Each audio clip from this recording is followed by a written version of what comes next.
Associate professor, dean, ऐसा एक है प्रमोशन मिलने का। लेकिन उसके साथ बच्चों को कैसा इंटरेस्ट देना है ना। हम तो हमारा जर्नी कर रहे हैं, जैसे कि हम ज्वाइन होते हैं और अलग अलग भूमिका निभाते हैं हमारे एकेडमिक लाइफ में।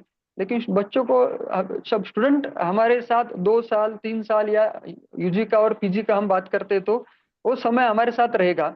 लेकिन उसके साथ हमें policy momentum, rising expectational and a demographic window, ये भी हमें समझना चाहिए। दूसरा बात मैडम ने एक बहुत अच्छा कहा कि विजनरी लीडरशिप क्या होता है। और अभी विजनरी लीडरशिप का मैडम ने यहाँ पे 2 बातें बताई मैडम ने। एक एडमिनिस्ट्रेटर एंड विजनरी लीडर। उन्होंने एक पीपीटी में ऐसा बताया कि मैनेज मैनेज एडमिनिस्ट्रेटर क्या करता है, मैनेजेस रूल एंड कंप्लायंस। वही विजनरी लीडर क्या करता है, सेट्स इंस्टीट्यूशनल पर्पज। नियम और नियमों का पालन मैनेज करता है एडमिनिस्ट्रेटर, लेकिन इंस्टीट्यूशन का मकसद तय करता है विजनरी लीडर। एडमिनिस्ट्रेटर क्या करता है, सर्कुलर पर रिएक्ट करता है, बट विजनरी लीडर क्या करता है कि बदलाव को अंदाजा लगाता है क्या हमें करना है। एडमिनिस्ट्रेटर प्रोटेक्ट द स्टेटस, जैसा है वैसा वो बनाए रखता है, बट विजनरी लीडर नए क्षमता को बनाता है और नई क्षमता एब्जॉर्ब करने वाले लीडर को भी वो बनाता है। और लास्ट में the administrator measures activity, but the visionary leaders नतीजों को मापता है, मेजर्स आउटकम्स। ये सब बातें मैडम ने बताए। और मैडम ने ये भी बताया था कि द एनईपी 2020 लास्ट में द पॉलिसी बैकबोन, ये क्या है। एनईपी को हमें क्यों बैकबोन समझना है, या उसको विकसित भारत की हम बात करते हैं, या उसको जर्नी हमें करना है। और हम ही उसके अभी आई विटनेस है हम खुद, जब सब हम यहाँ पे जो रिफ्रेशर कोर्स कर रहे हैं। तो जनरेशन गैप है, जरूर है, मैं भी समझता हूँ। कल भी डिस्कशन किया था कि मैंने कहा था कि मैं रेडियो का जमाने से आ रहा हूँ। सॉरी, मेरा आज कल बारिश के कारण मेरा कैमरा नहीं चल रहा है, बट हम रेडियो के जमाने से अभी आ रहे हैं। हमारे सामने जनजी वाला या जन्म से लेकर मोबाइल हाथ में आने वाला चिल्ड्रन या स्टूडेंट हमारे सामने आने वाला है।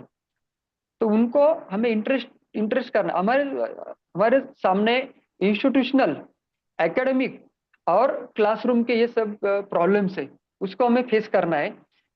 इसमें मैडम ने बहुत सारा बताया कि हमें उनका इंटरेस्ट लाना है। किताब नहीं पढ़ते तो किताब हमें क्लास में लेके जाना है, या उनको हम एक बार नहीं 2 बार नहीं, हम उनको सही रास्ता क्या है वो बता सकते हैं।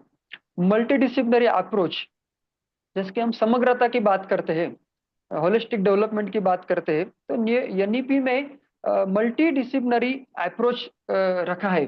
अगर साइंस का स्टूडेंट है, उसमें म्यूजिक में इंटरेस्ट है, तो वो म्यूजिक ले सकता है। ओपन इलेक्टिव या माइनर कोर्सेज जैसे हम यहाँ पे अभी रन कर रहे हैं हमारी एमजीएम यूनिवर्सिटी में, तो वैसा भी हम जो चैलेंजेस को हम रिस्पॉन्स कर सकते हैं। The institutional excellence framework, decentralisation की बात मैडम ने की। सिस्टम है, अभी मैं आईक्यूसी में काम कर रहा हूँ, एनआरएफ में काम कर रहा हूँ, तो टीम है हमारे पास। तो मैडम ने ये भी कहा कि हम अच्छा लीडर क्या करता है, तो सबके टीम वर्क करता है। और जैसे कि 10 लोगों का, 12 लोगों का, 20 लोगों का टीम है, तो हर एक को काम देके टीम वर्क करवाता है। और डॉक्यूमेंटेशन की जो बात आती है, तो अच्छा लीडरशिप सब सब लोगों से अच्छा डॉक्यूमेंटेशन भी करवाता है। तो ये सब बातें मैडम ने यहाँ कल के 4th सेशन में डिस्कशन किया। सही में मैंने कल का डॉक्टर सोनिया आस्तापक मैडम का लेक्चर बहुत ही एंजॉय किया, और रिस्पांस भी दिया। मैडम ने बहुत सारे क्वेश्चन हमें पूछे, उसमें मैं इन्वॉल्व भी रहा। और ये मेरा कल का समरी रिपोर्ट था। Thank you.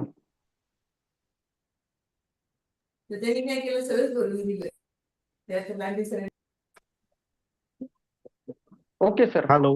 Okay, thank you sir.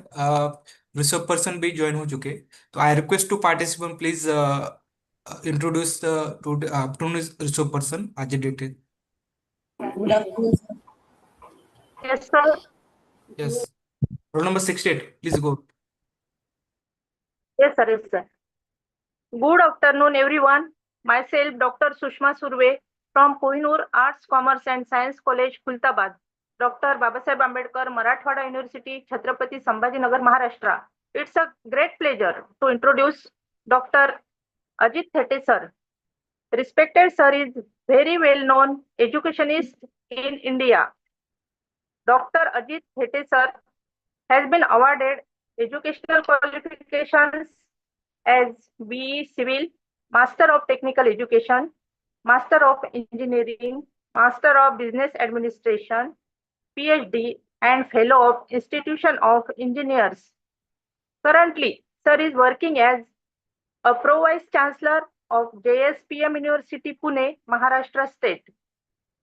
Sir has professional experience of 42 years in teaching, administration, and mentorship for institutional development for quality standards,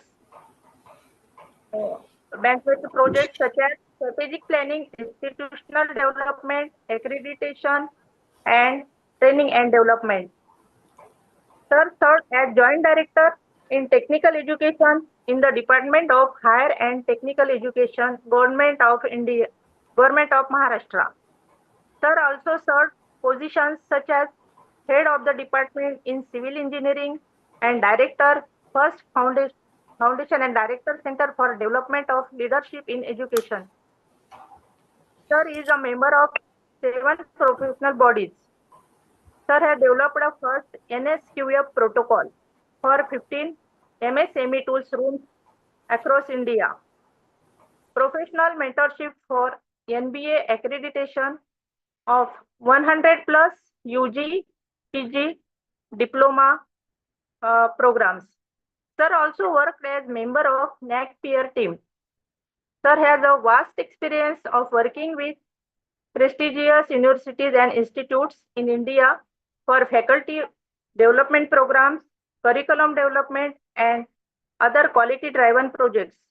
To mention the few, Jawaharlal Nehru University, New Delhi HRDC, Symbiosis Skill, and Professional University Pune, Symbiosis University of Applied Sciences Indore, Indira Gandhi Institute of Development Research, Mumbai, Shivaji University, Kolhapur, Dr. Babasaheb Ambedkar Marathwada University, Aurangabad, and many groups of institutes. A wide experience of establishing private universities, private skills universities deemed to be universities in India, established 5 universities in the state of Maharashtra. Recently, he undertook the projects as listed below. Impact study for the Technology Center, Mumbai, under Ministry of MSME. Baseline report for capacity building program in 15 states under the Ministry of MSME and Ministry of Electronics and Information Technology, Government of India. 5G technology skills requirement for industries coming under Marathwada Chamber of Industries and Agriculture, Aurangabad, Maharashtra. Sir has developed and authored the unique document of a quality learning system that is being used for the last 25 years across 1,000 plus institutes in the state of Maharashtra. Respected sir has authored 5 books and contributed chapters to 2 books. Sir is the first author in India to write a book on outcome-based education for higher education. Respected sir has 126 research papers in his credit and traveled across Asian and European countries as part of academics. Sir has worked as a member of the task group, Department of Science and Technology, and Chairman, Strategic Planning, Technical Education, DST Jharkhand. Currently, Sir is working on different committees and statutory bodies of Government of India and Maharashtra, such as member of CSR Committee on Teacher Education, Government of Maharashtra, Member Governing Council, MSME Tool Room, Member Executive Body, MSME Technology Center, Mumbai, Advisor and Indira Gandhi Institute of Development Research, Mumbai, member of IQAC and Board of Studies in Universities and Autonomous Institute. Sir is also a member of the Impartiality Committee, a leading certification, testing, inspection, auditing, and training company of Germany. He is among 50 expert faculty members selected across the country to impart training on NEP 2020, National Education Policy 2020. Sir has worked in all types of institutes like universities, conventional colleges, medical colleges, dental colleges, engineering colleges, vocational education, pharmacy colleges, and management institutes for different quality management projects inclusive of outcome-based education. His domain of work includes strategic planning and policy design, curriculum design following NEP 2020, project development, curriculum development, outcome-based education, instructional system design, institute Ma'am, okay, design. okay. Ma'am, it's okay. Thank you. Thank you so much. Thank you so much. I have just given entire CV mic to just for your information. Huh? Thank you. Thank you Thank you, so sir. much. Thank you, sir. Thank you. And thank you. Thank you. Yeah. A very good afternoon to one and all. Good afternoon, sir. Yeah. Good afternoon, sir. Yeah, good afternoon. Good afternoon. Am I audible to you? Yes, sir. Yes, Yes. sir. Yes, sir. Yes, yes, Yeah, sir. fine. Yes, sir. Yeah. So thank you so much for inviting. I must thank the Department of Psychology and HR DC, Dr. Babasaheb Ambedkar, Marathwada University, for inviting me for this particular lecture. I was just listening to the uh, narration of the uh, session, which was recently conducted by one of the colleague from MGM University. Uh, uh, so in Yes, the sir. same line, in the same line, I'm also going to share certain things. I know that there are certain things which will be might be common to our discussion, because the overall topic of the this FDP is only it's a refresher program for Vikasit Bharat 2047 and understanding the role of higher education. I will start sharing my presentation, and then we will go one by one.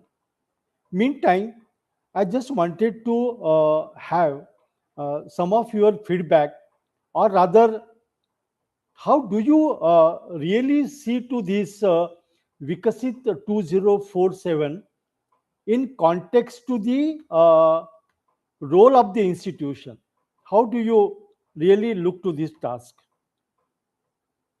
Can anybody share with me?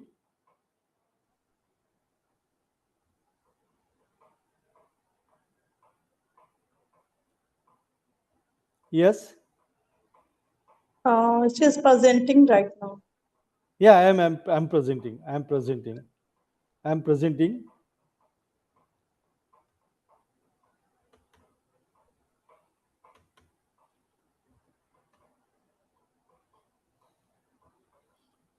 Yes, So it is available. yeah, fine. Now I'm presenting on this topic of academic leadership and institutional excellence for Vikasit Bharat 2047. Now, whatever time is available with me, I will try to address what is really the role of the education institution. And moreover, as just now ma'am has addressed how the NEP, National Education Policy 2020, is going to play a role in attaining the our vision of 2047. So the overall academic leadership is going to play a vital role. Now, I know that you all faculties, those who have joined for this refresher program, you belong to different domains, different disciplines. Even I understand that you people are coming from the different demography, rural area, semi-urban area, urban area, and metro area. And when you address a variety of the group and looking to the 2047, when we are going to really complete so 100 years of our independence, that time how do you vision one really in that case, what is the role of the education institute? That is what we are going to talk about.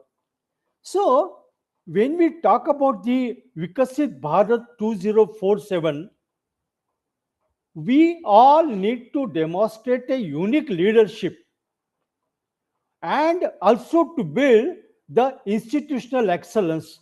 Today, we are trying to build that excellence to demonstrate that leadership through NAC accreditation. Many of the institution has gone for ISO. Even now, at this juncture, all universities have started implementing National Education Policy 2047. But now, looking to the vision of 2047, we are required to build the governance, quality of education, research, and very important, the access foundation. Everyone in the society should get an opportunity to learn higher education, to get access to the higher education. And in that case, we have to see that, we have to understand that to make India higher education system a driver for the developed nation mission. So our entire mission is developed nation by 2047, and that too with the help of our NEP 2020, which elaborately you have discussed. So, my dear professors, those who have really joined for this particular program, I once again welcome you to this program. The HRDC, Dr. Babasaheb Ambedkar Marathwada University, the director, Honorable Dr. Dhanashri Mahajan ma'am, and this program coordinator, uh, Professor Ashtaputre ma'am, has given us a good opportunity to understand the role of higher education and the role of teacher. And when we talk about this, obviously, we talk about the excellence and the leadership. Now, let us take quick review that one of the target for 2047 is we want to enhance gross enrollment ratio to the 50%. That is what we are trying to do. So I'm taking one only at this juncture, and then we will move one by one ahead when we talk about it. Now, as we know, if we reimagine the Indian higher education, we call it as a Amrut Kal. The context of this presentation and the context of Vikasit Bharat is that now we are going from a regulatory led organization to an autonomous and quality driven, globally competitive academic system, so that we can together can really develop the country. We can bring the reforms in the our country, especially guiding the institutional reforms. So if you, as you know, if you go back, the University Grant Commission established in 1956, and between 1956 to 2020, there were three national education policy came into picture. There were so many commissions appointed for the entire education system in country. But then, in spite of that, we were unable to address and catch our position at global level. And as a result of that, in 2020, National Education Policy 2020 has been approved to give proper shape to 2020 NEP, we thought of establishing a Higher Education Commission of India. And you know that recently the decision was taken in 2023, but recently in 2026 or 25-26, this commission has been established. And further, if go ahead of this, we can see that now our target is to reach to a GER, gross enrollment ratio, to 2035, so as to become global knowledge hub by 2047. See, my dear professors, this is what is our target. This is what is our journey. So, taking all people together, when we say academic leadership and institutional excellence, it's not only of the quality of education, it's not about only multidisciplinary education, employment oriented education, but equally we want to have increase the access to the education and make our education at par with the global standards, so that we become a developed nation. And that's why we require academic leadership and institute excellence, and that is the context to which we are now currently going to discuss on this different presentation. As I said, our vision, keep in mind every one of you, now our vision is that we want to go from access to excellence. Means, first task, we have to give access to those disadvantaged, disprivileged group, the students community, those who are drop out from the school education itself. We want to make them towards the excellence. So right from access, enhancing the access by 50% of GER by 2035, and to make that GER, that is why we develop the access. And that's why we all institutions, we all teachers, we all educational leaders, we have to demonstrate differently. In the past, what we did, we were more involved in classroom teaching. Our purpose was to make the student or candidates educated. But now, looking to the percentage of the students opting for higher education, looking to the population of our India, and at the same time, when you have a quick view to the opportunities for India to become a globalized nation, to be a developed nation, my dear professors, we all need to try to increase the access to the higher education. And that is targeted is 50% of the students should enroll for higher education, which today's condition is between 15 to 20% students they opt for higher education. And there are many reasons. And I'm damn sure that after the implementation of NEP 2020, NEP policy like multi-entry and multi-exit system, the more students will get attracted because of employment-oriented education, skill-oriented education, research-oriented education. I'm damn sure that students will get attracted. But for that, we all need to work and see that how students get attraction to the higher education. One which already has been discussed in the previous lecture is the quality we need to enhance.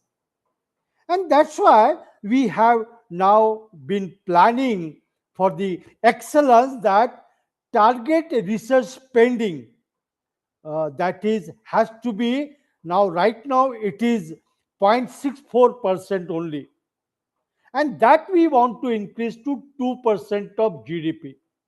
So that, because the every country is known by research, and that's why every one of us need to conduct research. Research may be in science, research may be in technology, research may be in sociology, in economics, or any for that matter. We need to work on the research so that socio-economical and technological development will occur, and that will obviously happen in the our institution of higher education. Similarly, to rank, to become excellence, is very important that we come under the ranking. So we have to see that the QS ranking need to be increased, and in that context, whatever are the parameters of the excellence, parameters of QS ranking, we need to see that our institution of India are globally ranked, so that we remain at higher position, and that higher position we really want to really grow. And similarly in the case of research, so when we talk about academic leadership, the academic leadership is required in this fashion. These are few milestones, or these are certain targets on which we need to work, and we need to demonstrate in the all domains of higher education as such. Now, we know that the four pillars of academic leadership, we talk about institutional excellence, but institutional excellence rests on how a campus is governed, how it is assured, how the new science and technology techniques are developed, and how does it open doors to all the learners. And that's why, my dear professors, has been in line with NEP 2020. Similarly, we need to focus on the autonomy, how the governance of the institution can be enhanced. Excellence is only possible if we get an autonomy. Under NEP 2020, it is being planned that actually the target was by 2030 there won't be affiliated pattern and all institutions will become autonomous.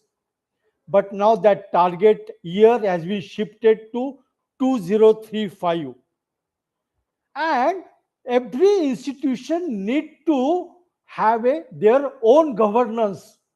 What is the meaning of autonomy? Autonomy is there's a administrative autonomy to the institution. Managerial autonomy is there to the institute. Academic autonomy is to the institute. Financial autonomy to the institute. And then only, because nowadays we know that since there is a lack of autonomy, we are not accountable, and even it affects on the quality of education. And that's why the one pillar of the leadership, academic leadership and excellence, is governance. We all need to prepare for that. You please excuse me, my dear professors, we are, many of the institutions are not yet ready to go for autonomy. They are from last 4 decades only discussing about what is the advantage and what is the disadvantage of autonomy. We need to go for autonomy because there are advantages, and that's why it has been reflected in the National Education Policy 2020. We required freedom. We have to have, because now many of you must be experiencing the students coming from rural area and students coming from metro and urban area. Similar curriculum will not work. Similar assessment pattern will not work. We required more learning experiences depending upon the exposure of the students. There is the issue of a language of education. So all is possible only and only when governance is in the hand of the institution, which is now in the hand of the affiliating university. And that's why we need to become autonomous.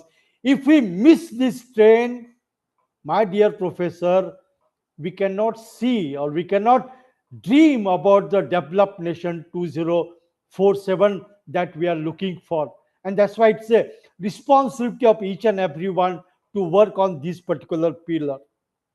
Second is quality. The quality and accreditation. And then when we say quality, of course, the NAC accreditation, QS ranking, NRF ranking, that are some of the milestones which will indicate the quality parameter or quality standards of the institution. But at the same time, to reach to NRF ranking, to reach to QS ranking, to be NAC accredited for good grades, whatever new grades will come, we are required to deliver quality education. And when we say quality education, my dear professor, I need not tell you, quality education is that where students are number one, either getting good employment, or number two, they are starting their own business enterprise, or number three, they are going for doing, performing, conducting research. And very importantly, quality of education is how is the quality of life, how the people, how the community, and that is where how the community is performing, what are their attributes. We have to prepare students not only for career, for their life. And in that context, our quality of education, it may be a curriculum, it may be a teaching learning process, it may be the type of learning experiences you are giving to the student, the way you are making them good personality development, developing their confidence, developing their communication skills, making their citizenship quotient very high. So that is what we have to do it, and that is how quality, and that is the beginning. And automatically we have to attain to the accreditation at a national and international level. Then definitely, see, again I'm telling you, the we can become developed nation by 2047 if our system of higher education reach to that excellence. We demonstrate that leadership.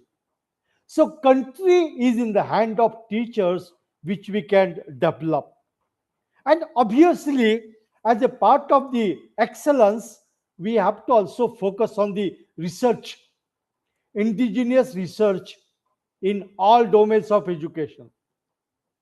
It may be a social research, it may be related to economics, it may be related to science, it may be related to technology, humanities, languages. So, what is that indigenous research? What is that quality research? Which is that innovations on which we did to talked about. And that's why, though there are so many fundings are available, but we need to go for a more and more funded and really good mentor national research which we can demonstrate.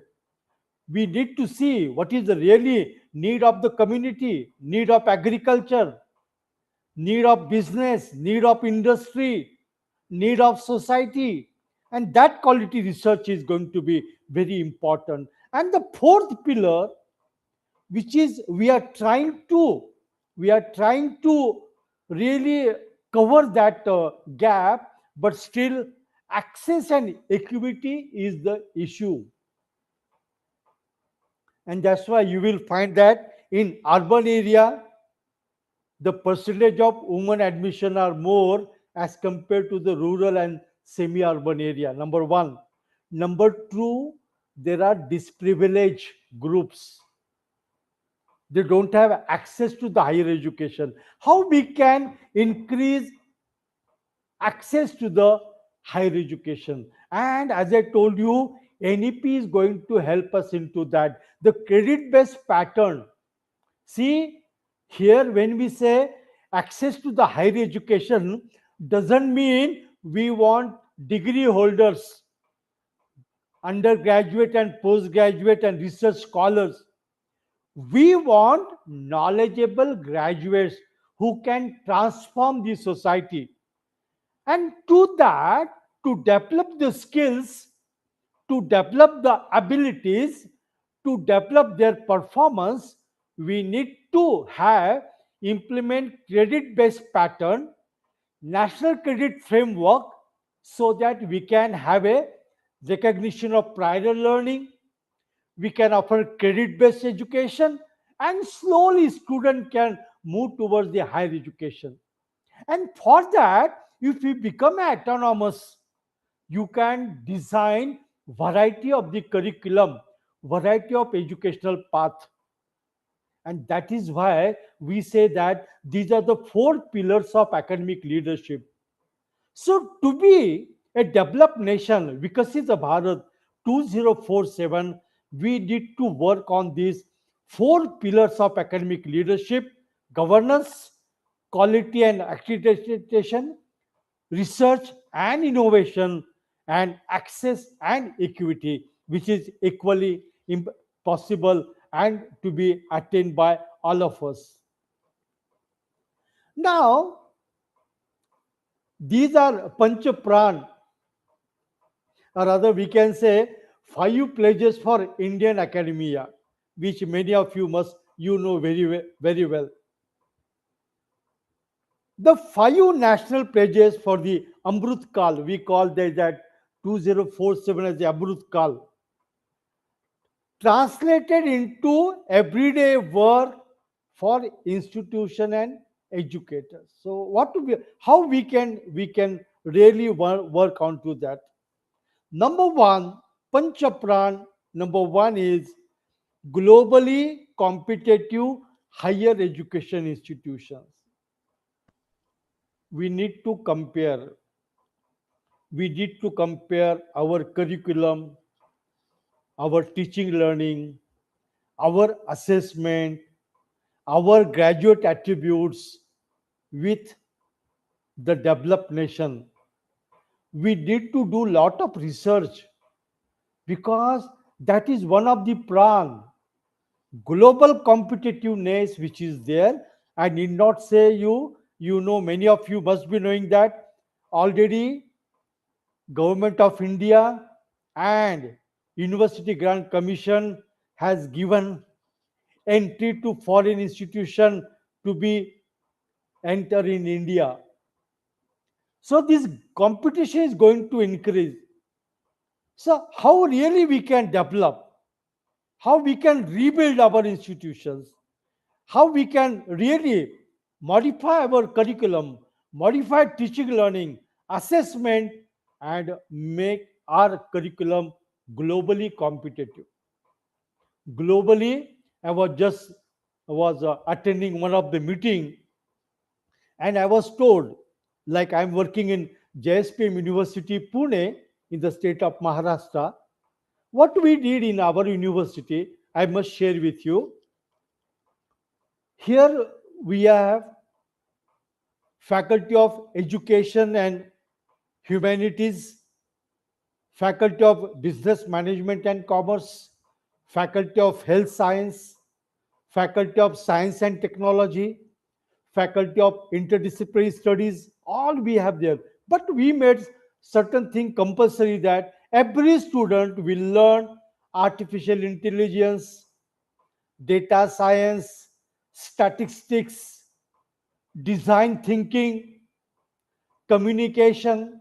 We made it because for globally competitiveness, there are certain core abilities are required. And that sort of the courses we are offering, which are mandatory. We have certain mandatory course. Entrepreneurship is also a mandatory course. Constitution is a mandatory course. If we want to develop a globalized nation, we want our nation to be, everyone should have a knowledge of constitution. I was just listening what I wanted to share with you. One of the university in France, they say that student admitting to that university should have a good knowledge of sociology, because whatever we do it for the interest of the society. So my dear professors, we must thank Dr. Ashtaputre madam and team, Dr. Dhanashri Mahajan ma'am, and all organizers, and especially our Dr. Babasaheb Ambedkar HRDC Center for organizing such a seminar, such a refresher program to all of us, so that we can go back and understand what is really we would need to do it. Nothing is impossible. Yeah, nothing difficult, but it's challenging. And that's why even we require educational research. Those who are from the field of education, domain of education, you can conduct a comparative studies of education system. In every domain, we can have a multidisciplinary research. Second pran, which is very important, which already talked about, beyond rote and regulation. It's very important. Okay. Our learning, whatever we go from years together with a traditional approach. We are more an supervised situation, controlled situation. Somebody need to regulate us. But can we really go to a situation where we can have really a outcome based education is possible? How we can make skill oriented education, how we can make competency based education, how we can make our education more required for the society, business and industry. And that's why we have to think beyond the road and regulatory aspect, and we have to work on to that. This is the second pran. Keep in mind. I remember this juncture, the first national education policy, Dr. Kothari's commission was there, which was first appointed by independent India government to plan for the policies for the developing nation. And Kothari Commission submitted a report with a first page quotation: the destiny of the nations are being shaped in the four walls of the classroom. हम जो पढ़ाते हैं बच्चों को चार walls में पढ़ाते हैं. मैं ये बात कर रहा हूं 1964 की, जो 1968 की पॉलिसी बनी, पहली पॉलिसी, उसमें लिखा था कोठारी साहब ने कि हमारे जो स्टूडेंट है, जो फ्यूचर नेशनलिस्ट है, उनको क्लासरूम में ही भी पढ़ाया जा रहा है. उनको रियल वर्ल्ड का कुछ मालूम ही नहीं है. And you understand, even today, it is true, not to some extent, to moderate extent. With some exception, we do not focus on the skilling development, competency development, research orientation, and outcome based oriented, employment oriented, and we are very much in the routine teaching learning process. This is the pran. This is the pran of our Indian academia. Keep in mind, dear professor, and we have to work on to that to resolve the issues. Third important pran is Indian knowledge system. We must go back and see that so many research and knowledge is available. If at all we do our research in that area, you take anything, you take science, you take culture, you take technology, you can take process, you take industry, you take mathematics, you take languages, you take culture, anything you will find Indian knowledge system is very important. And that's why we need to understand. I remember even today, the University of Takshashila and Nalanda, where students from entire world used to come for studies. Now, where is that Takshashila and Nalanda? Where are those universities? Why we cannot come back? And that's why, my dear professor, the third pran of our Indian academia is Indian knowledge system. Through history, through geography, through science, we need to even keep people aware about, which will not only make them feel proud about the India, but also they will get sort of motivation and inspiration to work in their domain. Fourth part of our plan is one inclusive campus. And when I'm saying inclusive campus, inclusive doesn't only mean for the gender point of view, but there is a multidisciplinary education. Now you will observe many private universities are coming in India. Even in Maharashtra, in Pune, we have 25 private universities. Private skill universities are coming up. In Maharashtra, we are now reaching the figure of 40, the total skills and private university. I'm talking about only private, not public universities. Why? What is the significance of university or autonomous institution? You can offer multidisciplinary education. Otherwise, it is not possible. So we require, when we say one inclusive campus from gender point of view, inclusive campus from the point of multidisciplinary education, and even when we work in a integrated way, we are going to get more employment. We are going to have more balanced approach, and we will be highly inclusive and related to the domain of the work that we require. And very importantly, coming to the Pancha Pran, the fifth pran is duty to learners. I have taken a pause. I have taken a pause only for the reason that now it is a time to think of all of us when we talk about academic leadership and institutional excellence. We need to see that for a vision 2047, can we just go with the traditional way?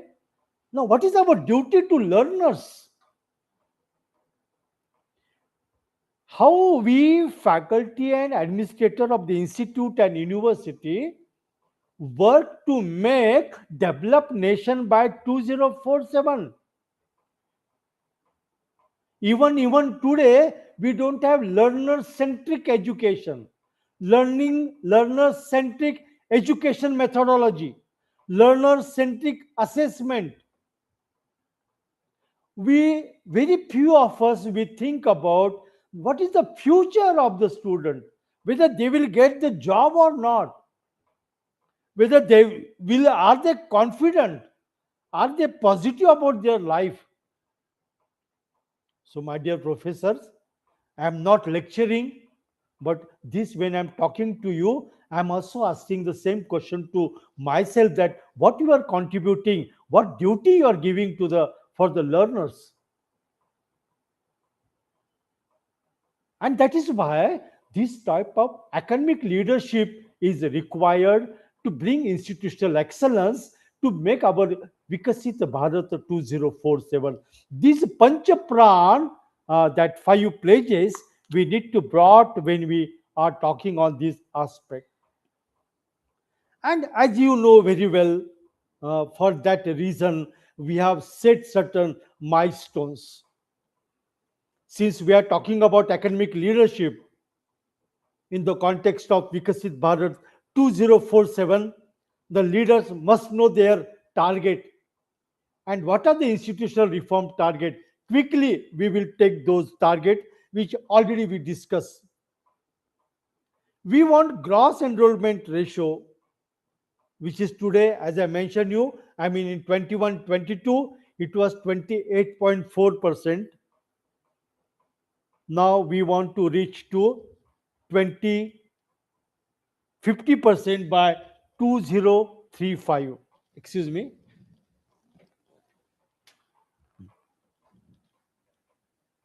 Yeah.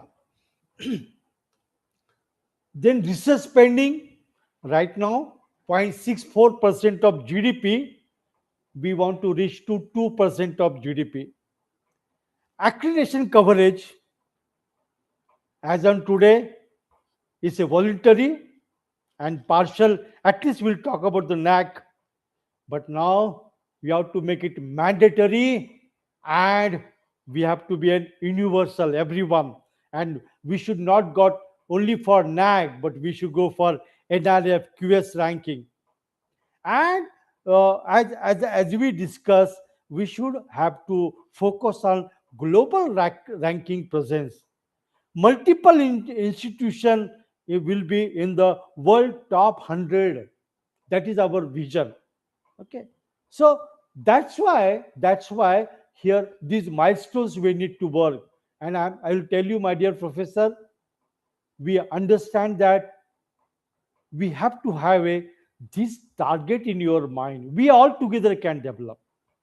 We are all together can develop, and you can understand these are sort of milestones. Okay, these are the certain targets to us, and how where we want to reach, we have to address this when we talk into the aspect. This is what I talked to you about, the gross enrollment ratio, that we have to go for a higher education participation nearly double over 15 years. Okay, so hardly 15 to 20 years. Now it is 28.4, we have to reach to 50%, isn't it? So this is how you will find, of course, gradually. And as academic leaders, we are all leaders. Keep in mind, only director, principal, or head of department, or vice chancellors, registrar, or pro vice chancellor, they are leaders. But we, unless and until we together, everyone, we need to work for this Vikasit Bharat 2047. And in that, we have to work on the this growth trajectory, so that we can reach into that. And to have that, the 10 pillars, now we talked about the academic leadership. Now just take about the how we can go for the 10 pillars of institutional excellence. Already we covered this. I'll quickly move on to this particular slide. First pillar, where we all have to try, is governance and institutional autonomy. We need to demonstrate that. We already discussed on to that. Second, accreditation and quality assurance. Quality should be the buzzword for every one of us. Research and innovation, faculty excellence and capacity building. I think one more area, and I think that is the purpose of such type of refresher program, but we need to go beyond. We need to go beyond, and how the faculty excellence will happen. The fundamental knowledge of economics, sociology, political science, commerce, management, science, everywhere, making their strong fundamentals, developing creativity into that, and that is all we need to have to true faculty excellence is only possible. Then obviously we have to keep a mode of digital and blended learning. Classroom teaching alone will not sufficient. We need to go for simulations, visualization. We need to go for some sort of the uh, micro project, major projects, and then not only classroom and digital learning, but blended learning where students get the experiential learning, internship, skill oriented training. And for that, the sixth pillar is industry academia linkages. This is very important, on which I'm talking about industry academia linkages from last 4 decades, more than 4 decades. But even today, I feel very sorry that our linkages with industry are very weak. Every faculty in the institution, वो चाहे देहात में रहता है, चाहे शहरों में रहता है, चाहे मेट्रो में रहता है, हम सभी ने तय करना चाहिए कि हम इंडस्ट्री के साथ कनेक्ट एस्टेब्लिश करेंगे. करंट टेक्निक्स क्या है, क्या टेक्नोलॉजी है, किस प्रकार की प्रैक्टिसेस को फॉलो किया जा रहा है. और जब मैं इंडस्ट्री की बात करता हूं, ये सिर्फ इंजीनियरिंग इंडस्ट्री की बात नहीं कर रहा हूं मैं. ये सोशल इंडस्ट्री है, पब्लिक इंडस्ट्री है, बैंकिंग है, इंश्योरेंस है. सब जगह पे हमको जाना पड़ेगा और हमको ये काम करना पड़ेगा. The seventh one is, which already we discussed, is internationalization of higher education. We discuss about this, how we make our education, not only curriculum, our education means all curriculum, teaching learning process, assessment, employability, research, innovation, how we internationalize that, how we can globally compete into that. Therein we want to really work to become Vikasit Bharat. Again, eighth pillar is equity and inclusion. As I told you, even today, there are no women's hostels. Even when students are coming from rural area, you will find there are lack of hostels in semi-urban or urban area. So it is not only for the girl student, even for the boy students. Transport facilities. So how we can utilize CSR funding and how we can really provide equity and inclusion. There are so many government of India, government of Maharashtra, each state government scheme. But as I said you in the previous slide, duty to learners. What duty to learners we are performing, then only that I will be possible. My dear professor, please don't take it otherwise. This is all we have to work on to that. The ninth pillar is multidisciplinary education.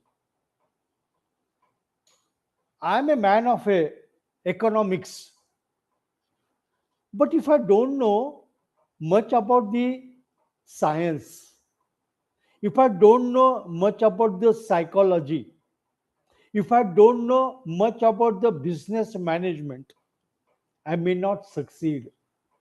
Same is science student. I'm a science student, but I don't know much of economics. I don't know much of sociology. I don't know much of management. How I can excel? And this is applicable to all. So that is why we have to have a multidisciplinary education.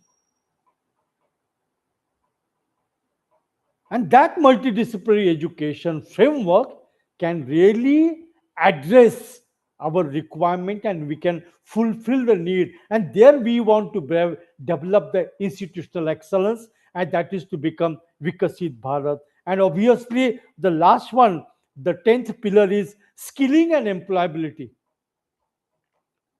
We must be proud, my dear professor, that the ITI graduates, ITI, Industrial Training Institute, and skill graduates are demanded in European countries.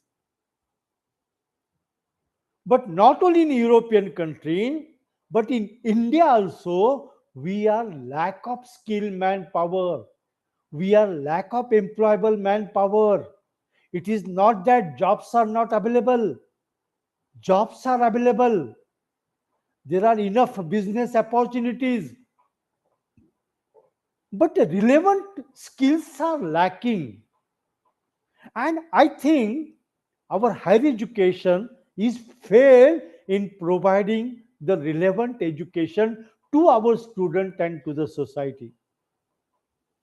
Two, so this is a comprehensive lens for academic leaders, you all people, steering campuses towards the Vikasit Bharat 2047 mission.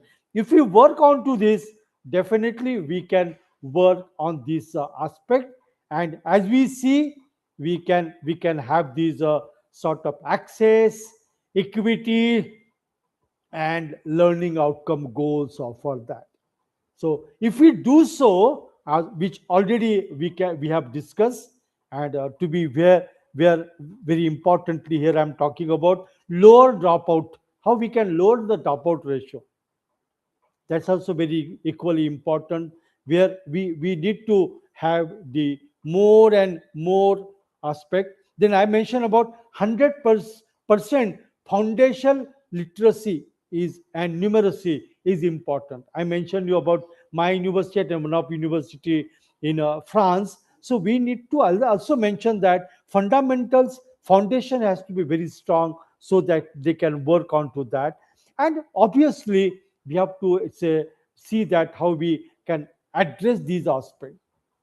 So widening of our front door and strengthening the foundation that feeds it from school literacy to postgraduate research.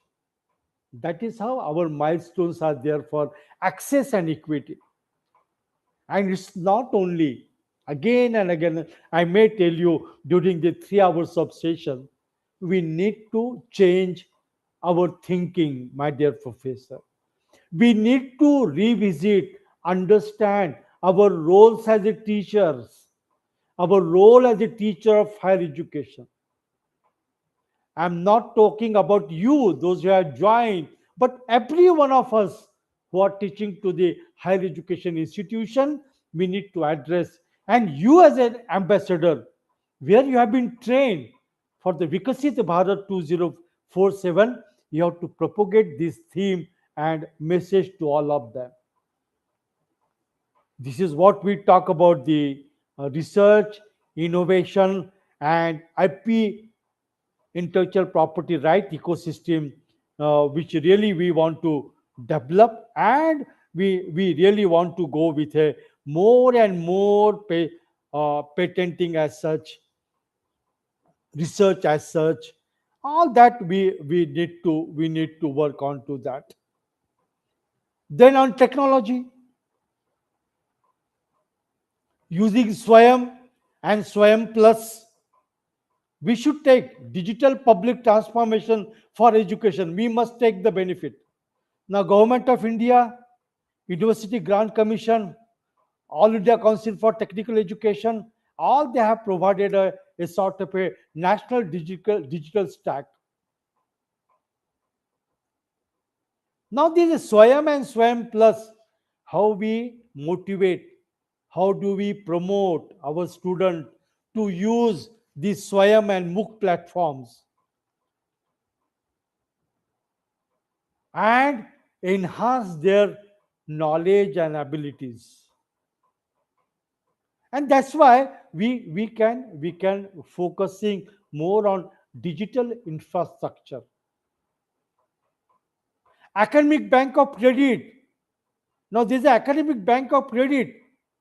It's not necessary that I should learn in only one institute. Yes, now the NEP has given a freedom to learn in different institutions as per your career path, but with certain framework, so that multi-entry and exit system will be properly addressed and a unique progression will happen, and we can have a flexible degree programs, flexible degree pathways. So that has to be properly propagated, and there we require a leadership. There is a national digital library. This is a vast repository of academic resources, videos, text, audios, and they are free. All of us, we need to catch hold of them. Similarly, for science students and technology students, there are virtual labs and AI enabled labs. 900 plus virtual lab and 1200 plus experiments extending hands-on are available for digital experience.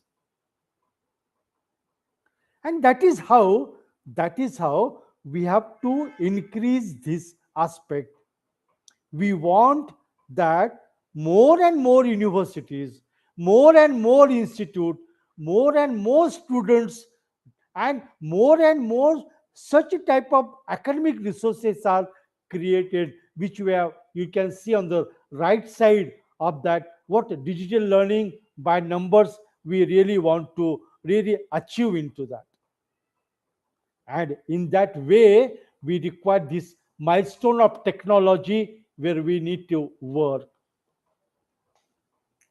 So, to have India as a global knowledge hub, I have intentionally removed the earlier slide because it was just a sort of some graphical presentation. Now, when we want to say that India rise as a global knowledge hub by 2047, we want to become superpower. We want to become superpower.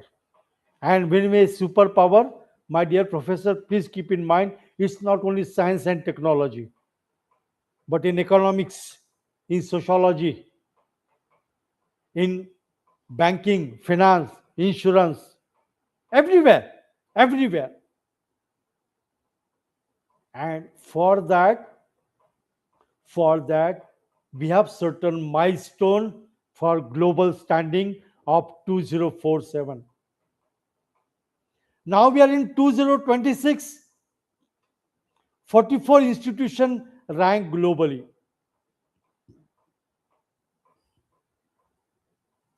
We want to increase that number. By 2030, we want to go for deeper research base. Keep in mind. And when again I'm saying not deeper research race, not only in science and technology, all field of higher education. By 2035, we want to go for gross enrollment ratio to 50%, broader top 200% that we are looking for, and really we want to become global knowledge superpower. Indian institution among the world's most trusted for research, teaching, and talent. That is what is our meaning of the superpower. And for that superpower, we everyone need to contribute. We are teachers. We need to work hard and hard. I'm working from last 42 years, but still I find that there is a gap, and I'm continuously trying to meet that particular gap, either through curriculum, either through training, or through such type of dialogue as such. So, just to conclude my first part of the presentation, I'm going to have a second presentation. My session is not over. This is just quarter past 4. We are going to interact with up till 6 o'clock. So,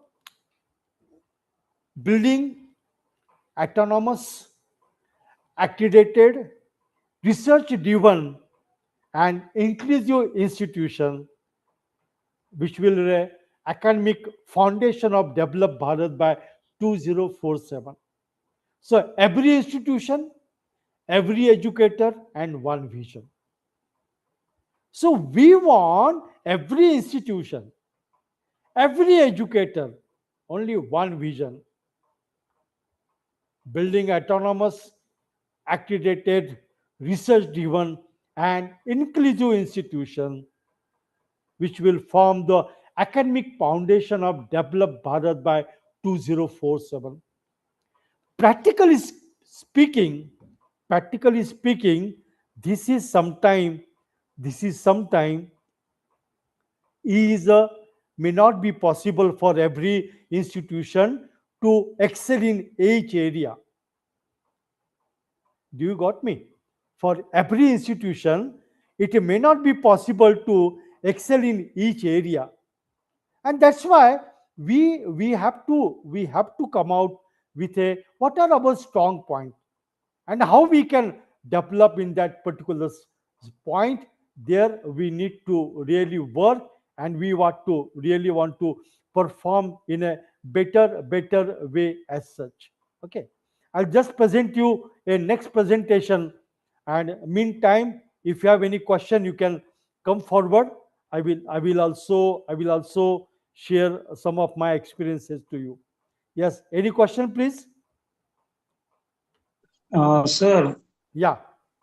um, so how to bridge the gap that which you have mentioned here as far as the global competency is concerned, comparing with other foreign universities and the Indian standard of universities.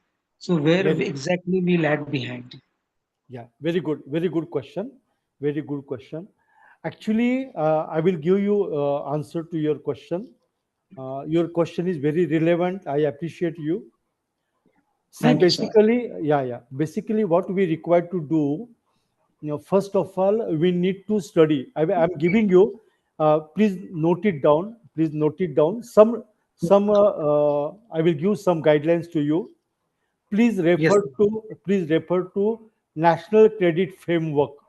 Okay, number one. Yes, Number sir. two, refer to national this thing, NSQF, National Skill Qualification Framework. National Skill Qualification Framework. In the National Skill Qualification Framework, they have given what type of skills are required, and these are not only in the science and technology, they are in all field of our higher education, in media, in entertainment, in sociology, in management. All sectors are there. There are sectoral skills are there where industry people, business people are working, and they are giving. So this is another source on which you can work. Third source, which you must be knowing, outcome based education. And in outcome based education, if you see the accreditation bodies like number one, National Board of Accreditation, and even if you go to the international accreditation, depending upon your domain of specialization, it may be humanities, it may be commerce and business management, there are global accreditation agency, and they have decided what should be the graduate attributes, what competencies they should have, and we should be able to map our curriculum with those organizations. Okay, this is one part. Second part, which is very important, is we need to modify our teaching learning process. We teach lot in classroom. Now we have to come out of the classroom. We need to give more and more emphasis on practical. And when I'm saying practical education means real life example. It may be a sociology, it may be economics, it may be a science. We need to give them a real life example. If my graduate is working, you know that where your graduate is going to get a job. Understand what sort of the competencies are required to them, and based upon that provide the training, provide the curriculum. But for that you require autonomous status. Okay, so this is a very small and brief answer to your question. Okay, I hope I have tried to address your question. Yes, any more question please? Hello, am I audible? Yes, sir, you're audible, Okay. Yes, sir. but there is no question for my. No question. Okay, thank you. Thank you. Now let us move to the my second part of the presentation.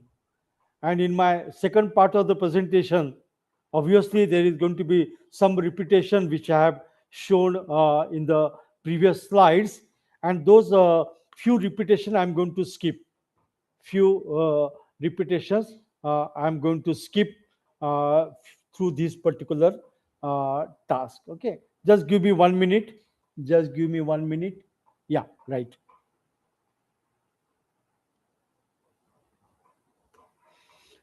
Now, again, the title of this program itself, what we did now, just now, what I did, I have tried to give a holistic picture of Vikasit Bharat 2047 in view of or in context to higher education. Okay, and now my further 2 or 3 presentations are based on addressing those with a more sort of practical or similar type of the solutions. Okay, now let us move. So few things I will, as I told you, I will go for the, I may skip sometimes. So what we are going to really cover in this second part of, because it's a 3 hour session. So in 3 hour session, I thought of giving you some capsules, 2 3 capsules for the Vikasit Bharat 2047 at a different level. Okay. Now here in this particular capsule, I'm going to address 6 aspects: the vision,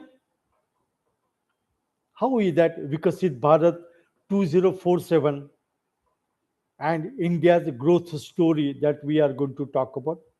What are the growth imperatives, which already we have seen? I may skip that quickly. Then, what is leadership reimagined? It is not that in the past, education leadership or academic leadership is not required. We are not required. But now, why we are talking about time and again about the academic leadership, educational leadership? So why institutional leadership is in the really a decisive lever? Why? It's very important. Then the pillars of excellence, which already we talked about, milestones, which we already talked about, and few guidelines for the leaders. Huh? And as I told you, again, I will repeat, you know, very famous African proverb. It says that it takes an entire village to raise a child. I will again repeat, it takes an entire village to raise a child. कोई बच्चे को, अगर कोई बच्चा है अपने देहात में, वो बच्चे को अगर जिंदगी में सक्सेस होने के लिए उसको बनाना है, उसको तैयार करना है, ये ना ही केवल टीचर का, ना ही केवल पेरेंट्स का, लेकिन सभी देहात के लोगों का उसका कंट्रीब्यूशन चाहिए. So it takes an entire village to raise a child. Similarly, we all teachers in the institute, we all teachers from the higher education community, we need to really go and enhance and demonstrate leadership abilities. एक एक दूसरे का काम नहीं है, दो चार लोगों का काम नहीं है. एक दो इंस्टीट्यूशन में, अगर एक इंस्टीट्यूशन में 10-30 लोग हैं, 3 ही लोग काम कर रहे हैं या 6 लोग ही काम कर रहे हैं, नहीं होगा.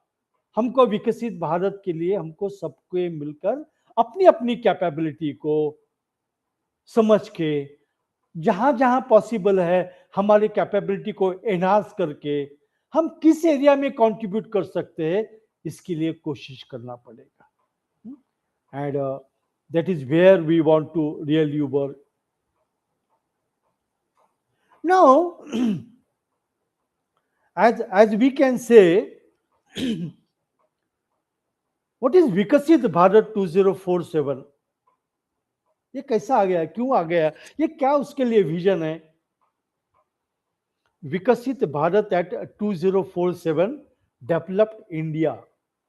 Today we are developing nation, you know very well. We want developed India. Developed India means we are independent totally. Other countries are dependent on us. Today also, on many commodities, other countries are dependent on us. But there are still certain areas where we are lacking and we want to meet that particular gap. So, develop India is the government of India's vision to transform the nation into self-reliant. We must be self-sufficient, developed economy of US dollar 30 trillion by 2047. The 100th year of independence. It spans infrastructure, social welfare, economic growth, sustainability, and ease of living. See the scope. We want to develop infrastructure, social welfare, economic growth, sustainability, and ease of living. These are our target. You all are teachers. You all can very well understand this terminology. This 2047 vision is span across these key domains: infrastructure development enhancement, social welfare enhancement, going for economic growth, sustainability, and ease of living. And as I told you just now, higher education is the engine that must supply the talent, ideas, and institution. This transformation that depends on the how we functions, how we really make our total task, total education system to the a developed nation. So it is totally depend on all of us that how we can have a institutional movement, how we can develop our capabilities, how we can develop our creditability, how we can develop our leadership, how our Indian Institute and university can develop their capabilities, their credibility in the global market, and how we can demonstrate the leadership. So this all depends upon the higher education, and that is what the vision of the Vikasita Bharat 2047, and a national. This is a national mission. This is not a scheme, but a whole of government mission spanning every ministry and sector. Keep in mind. So obviously, Ministry of Education is a part of that particular movement as such. This is what, and you understand, you being the teachers, you are intellectual minds, you are contributing to the knowledge of the country.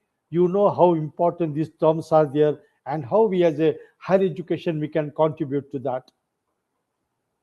This is what I can take today. We are fifth in by 2027 will be third in the globally largest economy.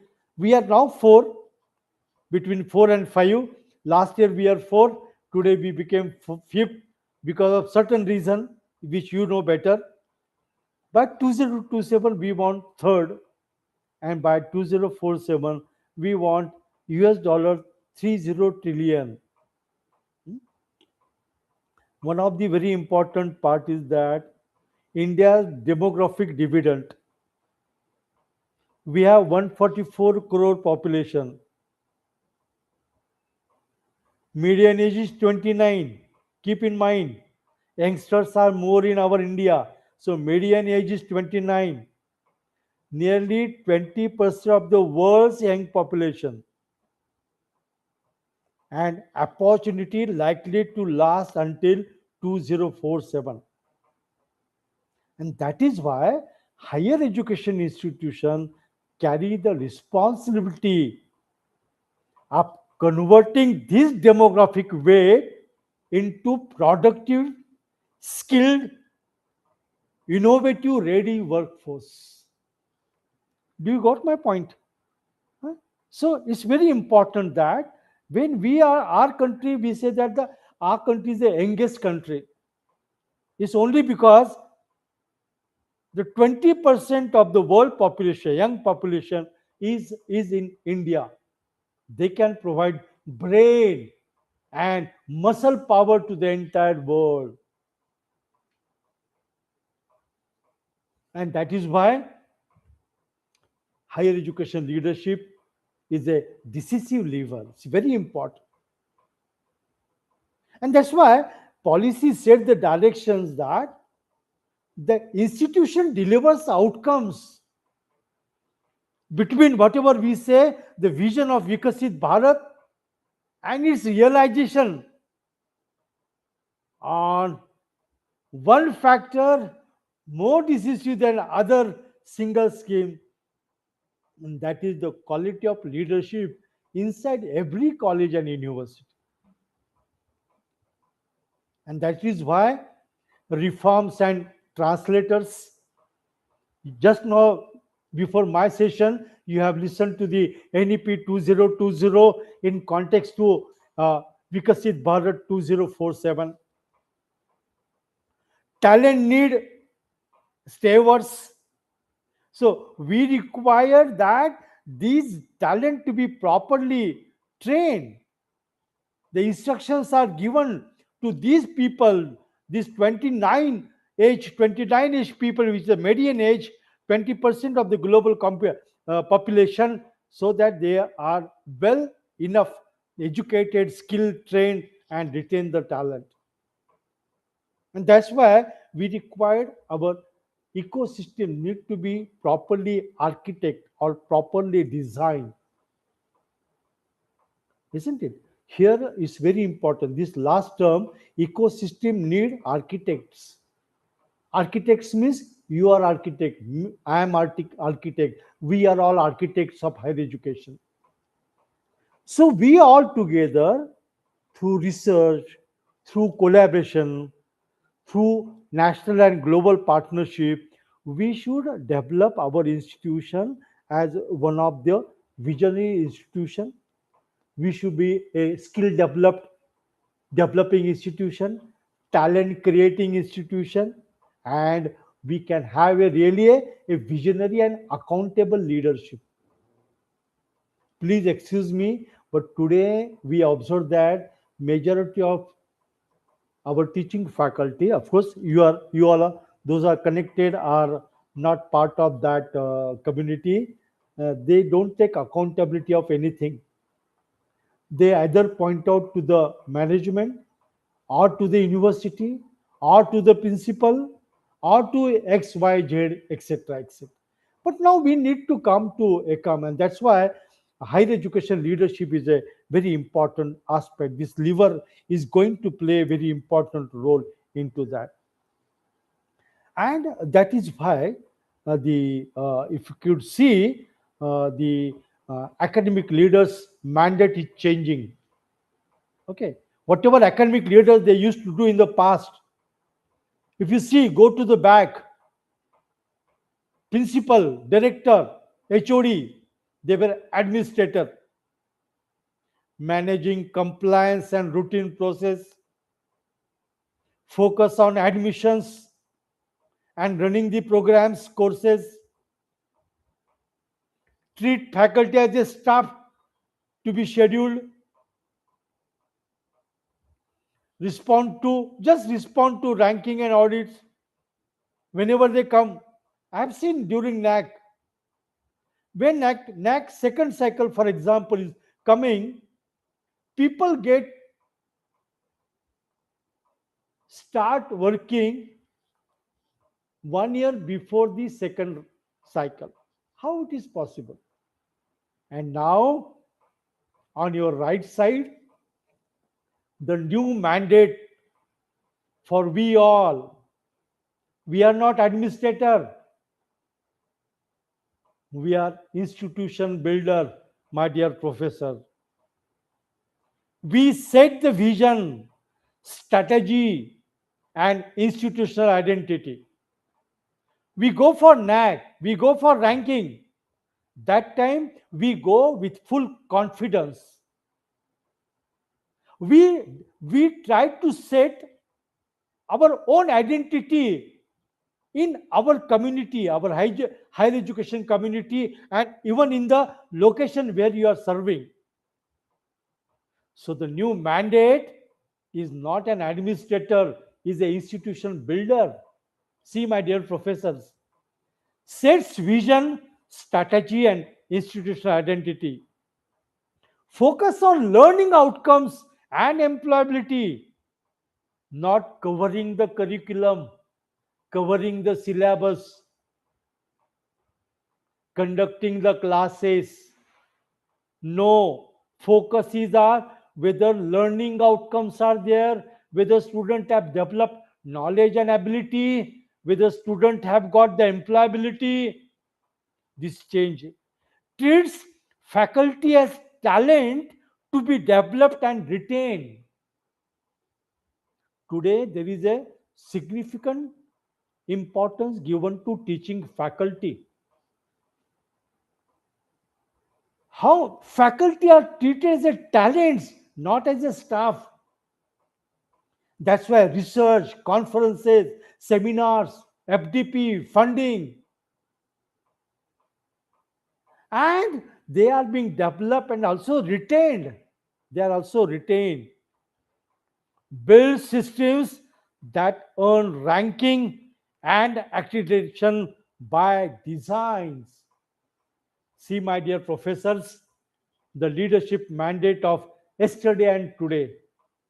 When I'm saying yesterday, means old days. Now this is new mandate to all of us. Now we are on the right side of your slide. Keep in mind, we have to prepare.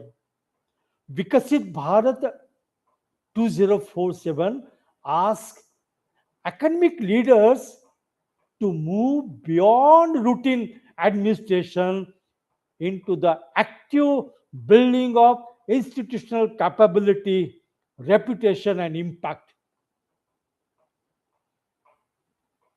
I started my journey as a teacher, as a lecturer from a very, very small village where population was 2000, my dear professor. I'm telling you frankly, honestly, I'm telling you. I started my journey where population was 2000. Then slowly I moved from rural area to urban, semi-urban, and of course, when you go on learning, developing capabilities, having higher degrees, education, demonstration, practices, you go higher and higher position. Today, I have come to a position of pro vice chancellor.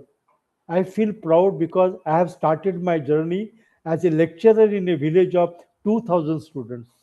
I really feel proud of you all people, those who are working in a rural area. I know the pains of rural parents, farmers, rural community, their exposures, the level of the economic standards of those people. And that is the responsibility. Always we need to see to that rural area, those poorer people, that disadvantaged group, which will, if we try to bring them in the more flow and main flow, then we'll be able to build a good society. And that's why the new mandate is institution builder and not an administrator. And that mandate we need to work about. And that is why, as we say, what we talk about, we need to work on. Please mute some of the faculty has unmuted their mic. Please mute your mic, please. The coordinator, you please pass on the message. And that's why, though we have talked about these some of these pillars, already we have talked about these aspects. So we need to focus once again these all pillars to make. So academic quality need to focus on. We work on research, governance, talent leadership, even recruitment. If you have seen National Education Policy 2020, their recruitment is given very important emphasis, which might have discussed in the previous session.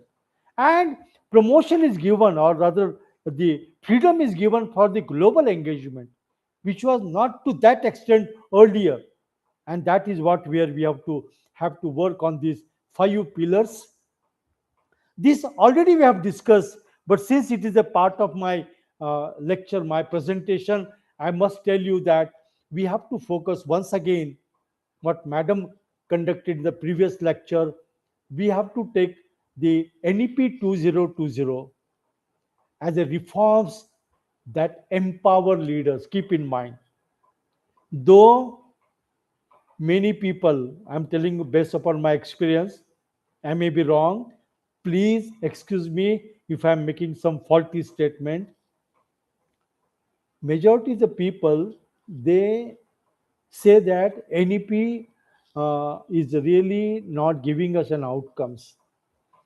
But I will request all of you to please have a separate session on this, and you will find I'm giving my example. There are of course good example in other universities too.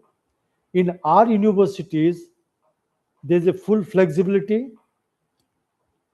Student after second year, every summer goes to internship. And when I'm saying student go to internship, student of my humanity, student of commerce, student of science, technology, forensic science, everyone go for internship after every summer from second year. There is experiential learning. Some student can spend final year totally in industry. When I'm saying industry, it may be bank or finance, anything as such. Okay. And that's why these reforms have empowered leaders. We need to take benefit. And the multidisciplinary education is possible. So multidisciplinary education and having doing for research. Can you imagine? Mine is a private university. Many of you might be knowing about JSPM University Pune.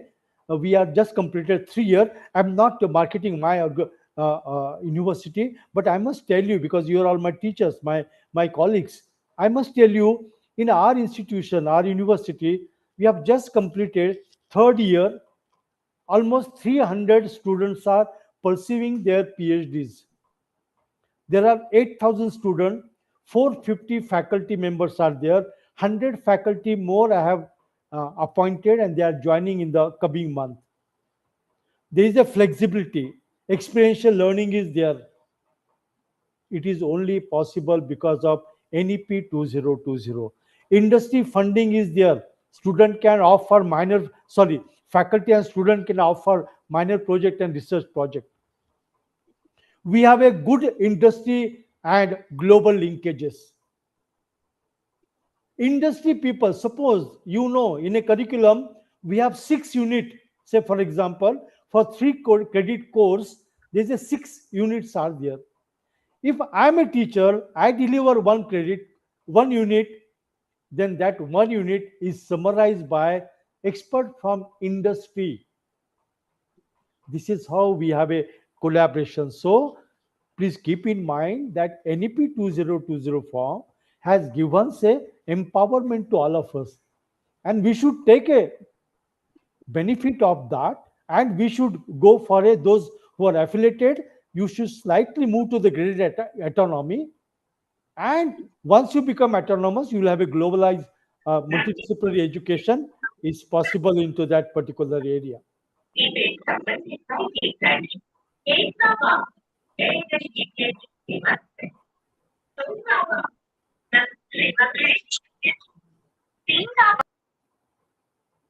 Please mute your mic. Please mute your mic. Organizers are requested to send the message to keep the mic in mute position, They, please. they have muted it, sir. I have seen it. They have. Okay, thank you so much.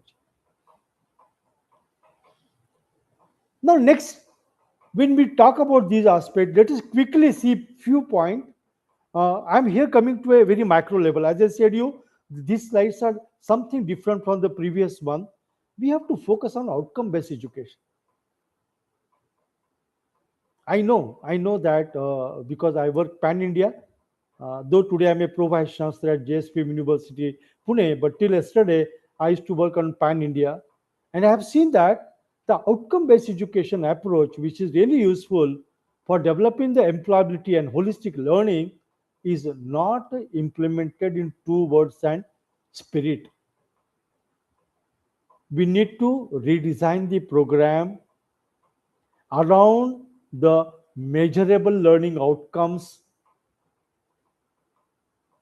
That is what I replied to one of our faculty who asked me one question.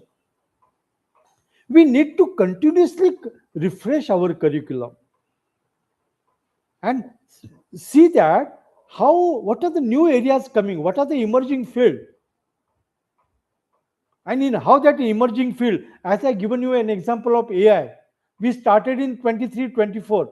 23-24 AI was not compulsory to any student in JSPM University Pune, but today, as I told you earlier, in JSPM University Pune, artificial intelligence, machine learning, statistics, design of thinking, these courses are mandatory to all students irrespective, because this is emerging need.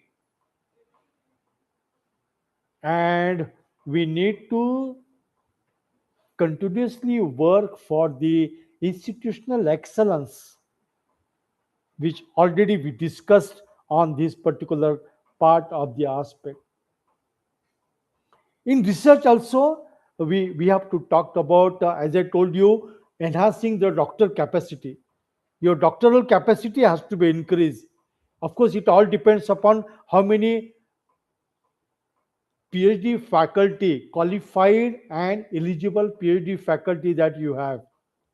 You have to have a industry linked research, and you should have to access our National Research Foundation.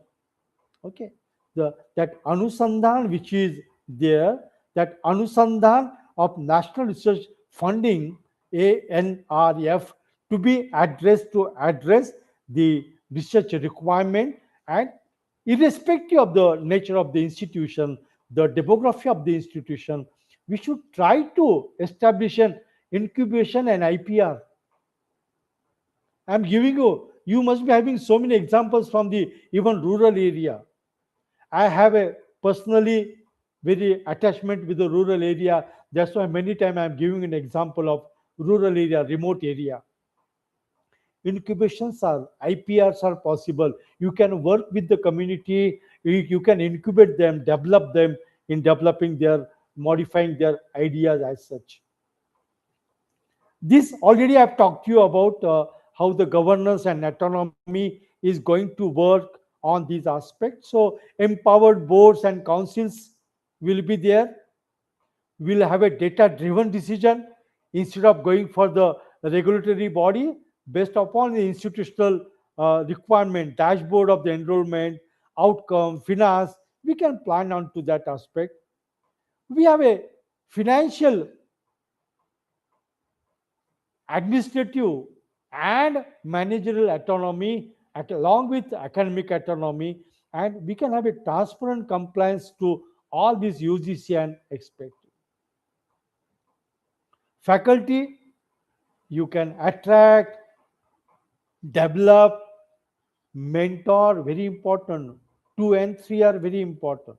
We have to develop faculty and keep, my dear professor, those who are connected today, if the institute is not taking initiative in developing your capabilities, please, you yourself taking the help of different schemes, different programs, identify your domain area and develop your faculty, attending the conferences, researches.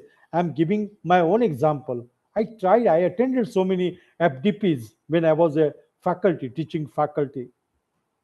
Mentorship, we need to mentor. Whatever today I'm doing, I'm mentoring you all. It's not I'm giving you a lecture, I'm guiding you, I'm putting you on a proper track. That what is our role? And similarly, you people have to mentor your colleagues after going back to your institution and ensure that they are retained and recognized. We have to, again, sorry to say, we have to very humanitarian basis working fashion. Many times we work as rivalries, no rivalries. Sorry, my dear professor, since I've started my journey from the grassroots, I know what happens in the institution may not be happening in your institution, but an institution rises no higher than the faculty it attracts, develops, and keeps. And that's why we all together have to work onto this aspect. And as been discussed, as question was asked to one of by our colleague, we have to make that how we can become more and more open to the world through the curriculum, through the practices you can have. You must be doing so. Can you invite some foreign faculty on online to deliver a lecture, to share the knowledge? If you are teaching some courses, contact some university. Now you have your email. You must be on LinkedIn. You must be on Instagram, Facebook. Send the invitation. Invite. There are many Indians and many foreigners. They want to come and share their knowledge free of cost. And this is how we can have a first step towards the internationalization. Develop industry co-creation.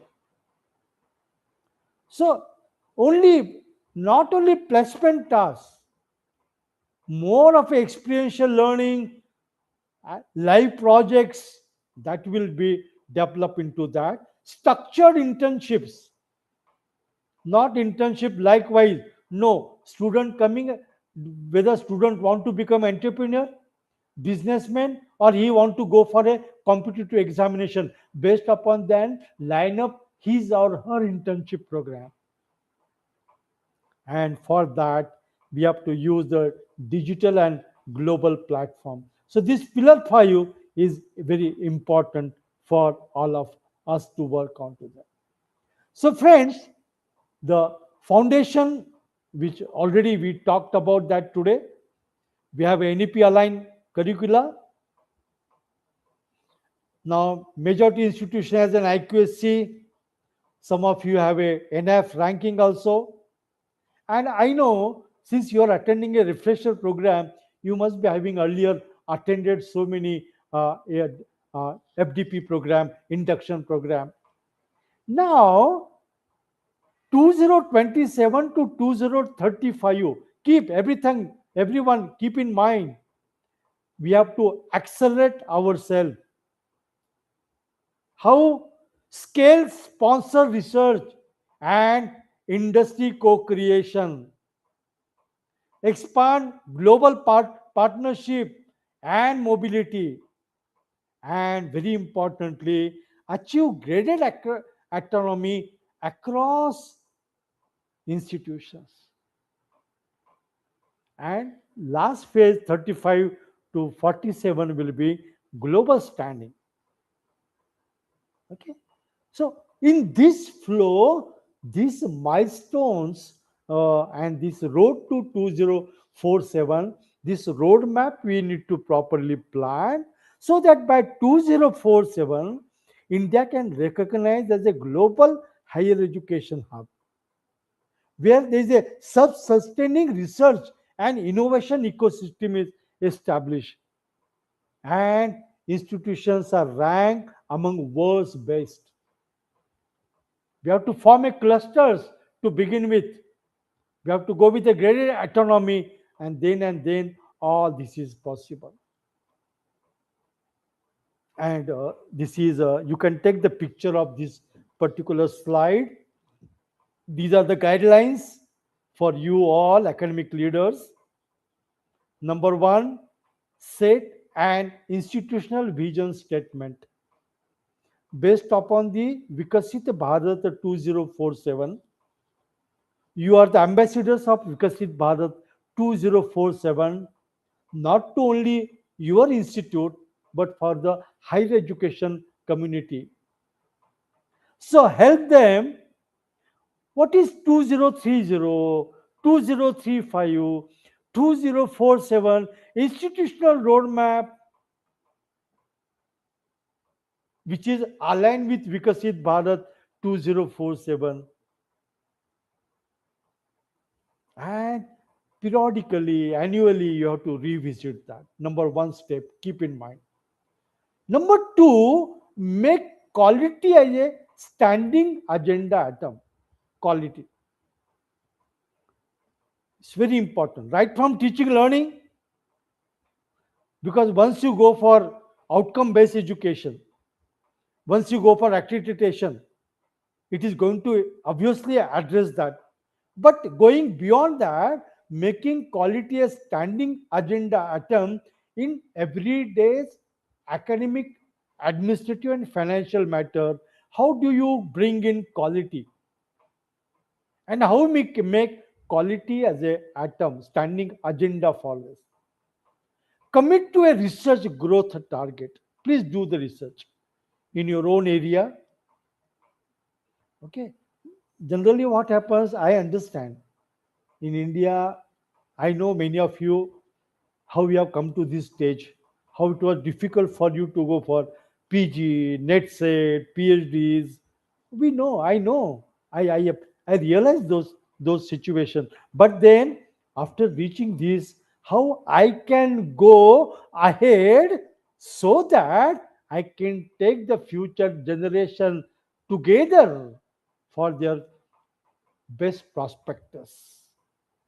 Fourth is invest in people before infrastructure. Faculty, students, even non-teaching staff for that matter, should be given priority. Invest on that. Train them, educate them, and at least focus on having at least one global partnership. One global partnership. You can use your own connection, attending such a conferences, LinkedIn, as I told you already, Instagram, Facebook. Invite, people will come, happily come. I'm not a great person, but sometime you mail me, I'll also come to your institute. Of course, I'm not a international personality. I'm talking that if you invite, I'm just giving an example. If you invite, people will come. They want to come and discuss with the students, with the faculty, not only with the faculty, but even with the students. And there we want to go for that. Even take the screenshot of this particular slide and operational checklist for every academic year.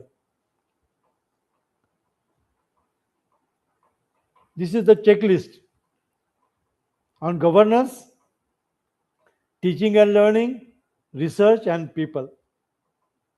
Okay. You should have a quarterly meetings, whatever given by your mandate. You should have a annual performance report of your institute, and you have to have a live institutional data on the dashboard. You know, future NAC is going to be digital, AI based. So you have to maintain a live institutional data dashboard of your institution, so that accreditation will be done based upon your dashboard. So on governance, this is a checklist. You can add to that. I have made some uh, limited one. Teaching and learning, audit your curriculum against NEP and industry needs annually, yearly at least. Track outcomes and employability data for each program, and give more and more focus to the multidisciplinary and skill based electives education. In the research, you have to set department wise research targets. How many patent? How many research? You have to have at least one active industry collaboration project. Okay. And we have to support faculty to grant the application on every aspect. Okay, that we have to proactively have to do that. And I need not tell you about the people run structured programs for developing the new faculty. It's very important. You have to mentor them, you have to develop them. That is very importantly. Then recognize teaching and research excellence annually. Everyone, you have to focus onto that, and invest in leadership development for HODs, deans, and even faculties. Everyone will have to work onto that particular task. Of course, there are challenges, and these challenges we need to overcome. Weak industry area, skill industry mismatch, fragmented skilling and certification program, digital divide, and we have a funding constraints are there. But on these we have to work rigorously, and all we have to address this aspect.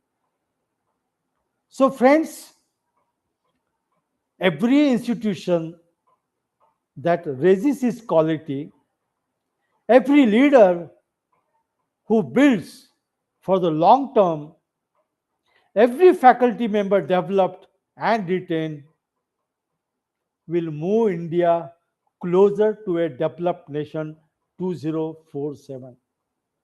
So when I have to talk about academic leadership is the foundation for Vikasit Bharat 2047.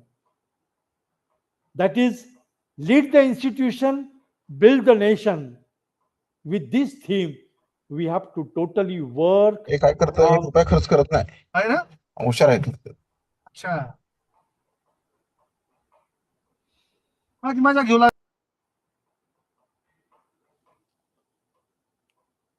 Just listen some of our colleagues how they are keen in attending the session. Just and what we are talking about. Okay. I'm used to this, such type of this. Okay. So friends, yes, before I move to the my last presentation, I'm going for my last presentation. Any questions, please? Sir, can you little bit more elaborate on the live dashboard of NAC? You said that the next would be on based on AI. So what do you mean? Means, we may be aware about it, but if you can just highlight few more things on the Yeah, AI part. yeah. I see. Number basically, are you from the state of Maharashtra? Yes, sir, from Yeah. Pune, sir. You are from. Yeah, very good. You are from Pune. Yes, sir. So see, Pune, we have to. What you must be using some digital platform for your institution, isn't it? Yes, sir. Or you must have created sort of a digital infrastructure for recording or staking your all data means all data of the institution, research, etc., etc. Okay. Now, based upon this, you have to develop a sort of a digital infrastructure which will be available in the public domain. If you know, or you can even contact to your institute director, principal, that now government of Maharashtra had made mandatory to each institute and university to upload our data onto their one platform. There is one portal which is developed. So this digital on such a means government of Maharashtra higher education portal, institute portal. I am using the word digital infrastructure. These are nothing but these are the dashboards. These are the dashboards, and through this dashboard, the NAC is now going to collect the data. Otherwise, what happens? I'm just sharing with you my own experience. It has been experienced that the data and information given to different organization is different by the same institute, and to ensure the uniformity,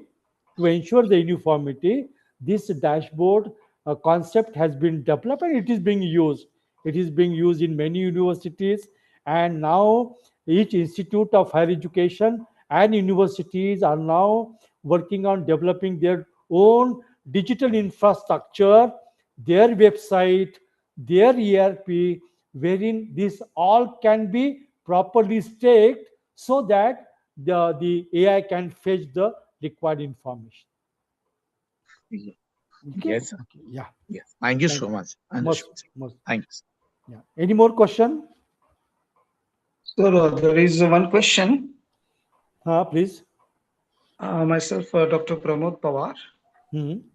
Sir, the question is regarding what is the notion of institutionalization in context of Vikasit Bharat 2047, and what should be the key role of an IQC coordinator in an institution to practice things in a better way? Oh, very good. Very good question. Actually, whatever I delivered in the current presentation and the earlier presentation, okay.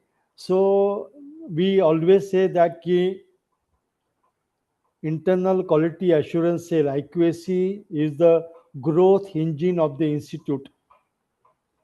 So IQAC role is there in all academic, administrative, managerial, very importantly, managerial and administrative aspect. So all these four areas you can work, and I can talk for 2 to 3 hours, but just give one example. One example. Now I mentioned you about uh, internationalization of the higher education institution. So IQAC can take a lead of generating different opportunities for international collaboration, primarily for academic exchange. Primarily means, and when I'm saying academic exchange, it is limited to the delivering the lectures. And then you can move slowly to credit transfer. Then you can go to the joint degree program, dual degree program. One example I'm just giving you. And IQSC, through curriculum design, through making the more flexible curriculum, you can work onto that. So whatever I'm talking about, academics, research, I think a role of IQAC is going to be very important, very important. Sometimes we will definitely discuss. You are from which place, location, institute? Oh, I am from Sant Gnaneshwar Mahavidyalaya Soyegaon. It is from a rural place. I have been working as an IQC director for the last 13 years. But Which location? in theory, this is Location near Ajanta Cave. Ajanta. Location Ajanta Cave, Chhatrapati Sambhaji Nagar, Oh, Ajanta Caves. near Ajanta. Just in the vicinity of Ajanta Caves, there is a college, small college in a village, Oh, I know. affiliated to the Baba Ambedkar Sahib Marathwada Ambedkar. University. Yeah, yeah, yeah, yeah, yeah. Marathwada. Got it, got But it. I have, as far as my experience is concerned, I have been working as the IQC director. But theoretical speaking means very few colleges and universities have understood exactly what IQC means and how it is to be made functional and operational in order to institutionalize the best practices in India. Because we have many things in India, many ideal means many ideas are we have generated which are excellent for Vikasit Bharat 2047, and we wanted to be globally competent and excellent all over, means up to that point. But still, we lag behind in many areas in research, in digitalization, in technologies. So, being an IQC coordinator, as far as the notion of institutionalization is concerned, how to Yeah, I got it. I got it, sir. I got it. I think in between you are getting disconnected. No problem. I got your question. So, my dear professor, here we require a this separate. this poor internet connectivity problem. Yeah, no Yeah. issue, no issue, no issue. I understand. Yeah. I understand. I So understand. I that's why. understand. We will So this. some other time. Some other time Yes. we can have a discussion on this, isn't it? Yes, sir. But And sir, the way you huh, have explained things are excellent, sir. Really, I liked it because you have clearly mentioned and everything in each and every slide you justified each and everything. So I okay. liked and taken screenshots of each and every slide. Thank Excellent lecture, sir. thank you, sir. Thank you so much. But still, practically, I feel that things should be visible and changing. No, no, no. Thank you. Definitely, we will make an attempt for doing that particular task, and we will work onto that definitely. Huh? Now, see here, Mm. I'm going to present my last presentation. Okay, what I did, I tried. Yes. As I told you, my philosophy of today's presentation was thinking at macro level, then come at Mm. little bit second level two, at national level what is expected, at institutional level what Mm. we can do. Now I am coming to my last presentation. Yes. Yeah, I think this will also answer something. And of course, I have taken assistant professor, associate professors, professors. But this is just for the sake of, because I was not knowing who else are joining this particular program, whether only associate and professors are there or all are there. So whatever I am showing or going to discuss is applicable to everybody: assistant professor, associate professor, and professor. Okay. So, as my friend just now from the institution which is rural area which is very close to Ajanta caves. I could not listen to that name of the village place, but he's from Soigaon place. Soigao. Soigao. I know Soigao. I Yes, know sir. Soigao. I know. I have visited Soigao long back. Okay. Yes. When I was practicing in Aurangabad, that time I visited Soigao, then that Kannad, all those part area. Okay. Chalo. And Sillod, that all side. Okay. Right. Yeah, yeah, yeah. The talukas in our Sambhajinagar district, sir. Yeah, I know. I visited all those parts. So, my dear professors, teachers, since it's good, and I must thank you for asking question. So I get to know that yeah, some of my faculties from Pune, some are from the rural area, and you are coming from different part of the state of Maharashtra, and might be few of you are from out of Maharashtra. No issue. Now, as just now our friend from Soigao asked about the what is the role of IQAC, definitely some other time we will discuss on this particular task, because as I told you, internal quality assurance sale is a growth engine for the any institute or university. But again, our vision, our mission, teamwork, commitment, dedication, all matters.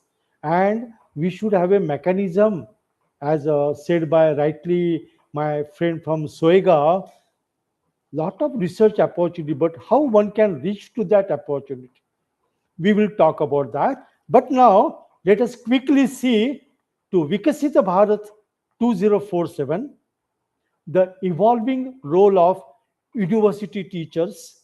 And when I'm saying university teacher, doesn't mean only university. You might be affiliating institute or autonomous institution, but we are all been known as a university teacher, working as an assistant professor, associate professor, and professor. So we can just have tried to, I tried to, based upon the Vikasit Bharat vision and the plan, I have tried to narrate certain things, and which I will go on showing one by one. This is what already I mentioned to you.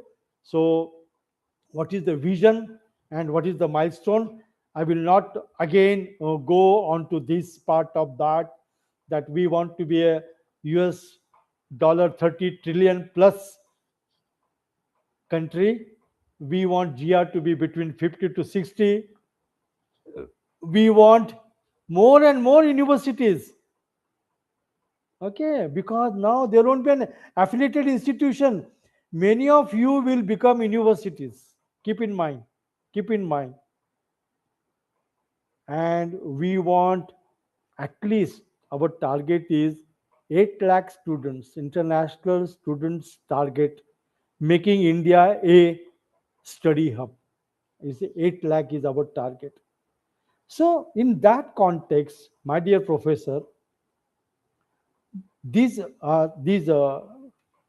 milestones which is possible because of National Education Policy 2020, then because of establishment of Higher Education Commission, then we have a proper roadmap for internationalization of the education that properly there, and we are also strengthening not only public universities but private universities also on that line.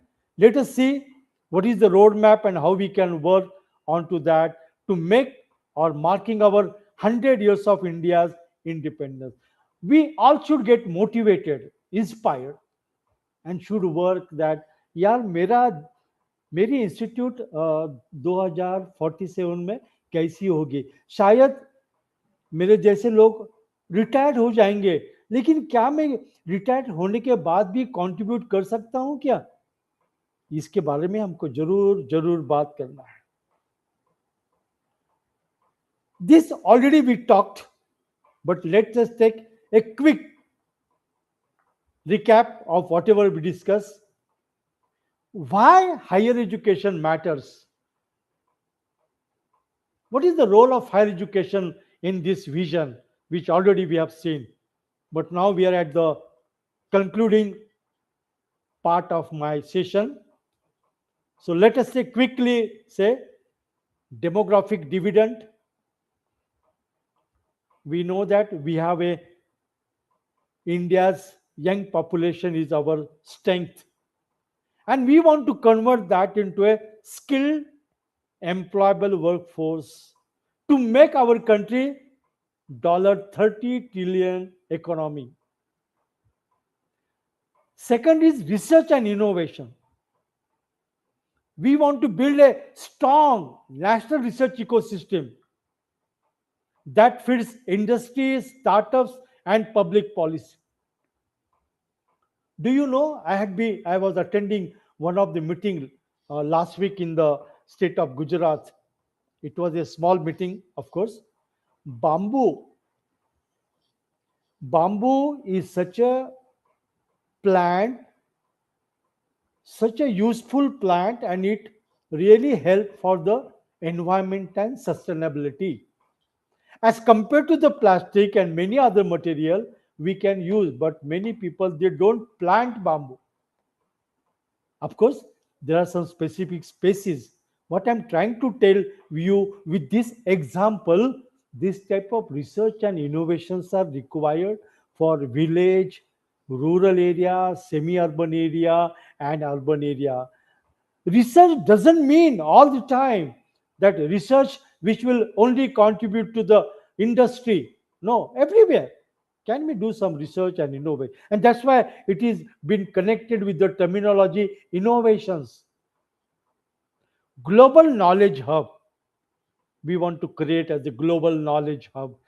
Our curriculum, our faculty, our digital infrastructure should be such that students world over are coming and taking admission in Indian universities.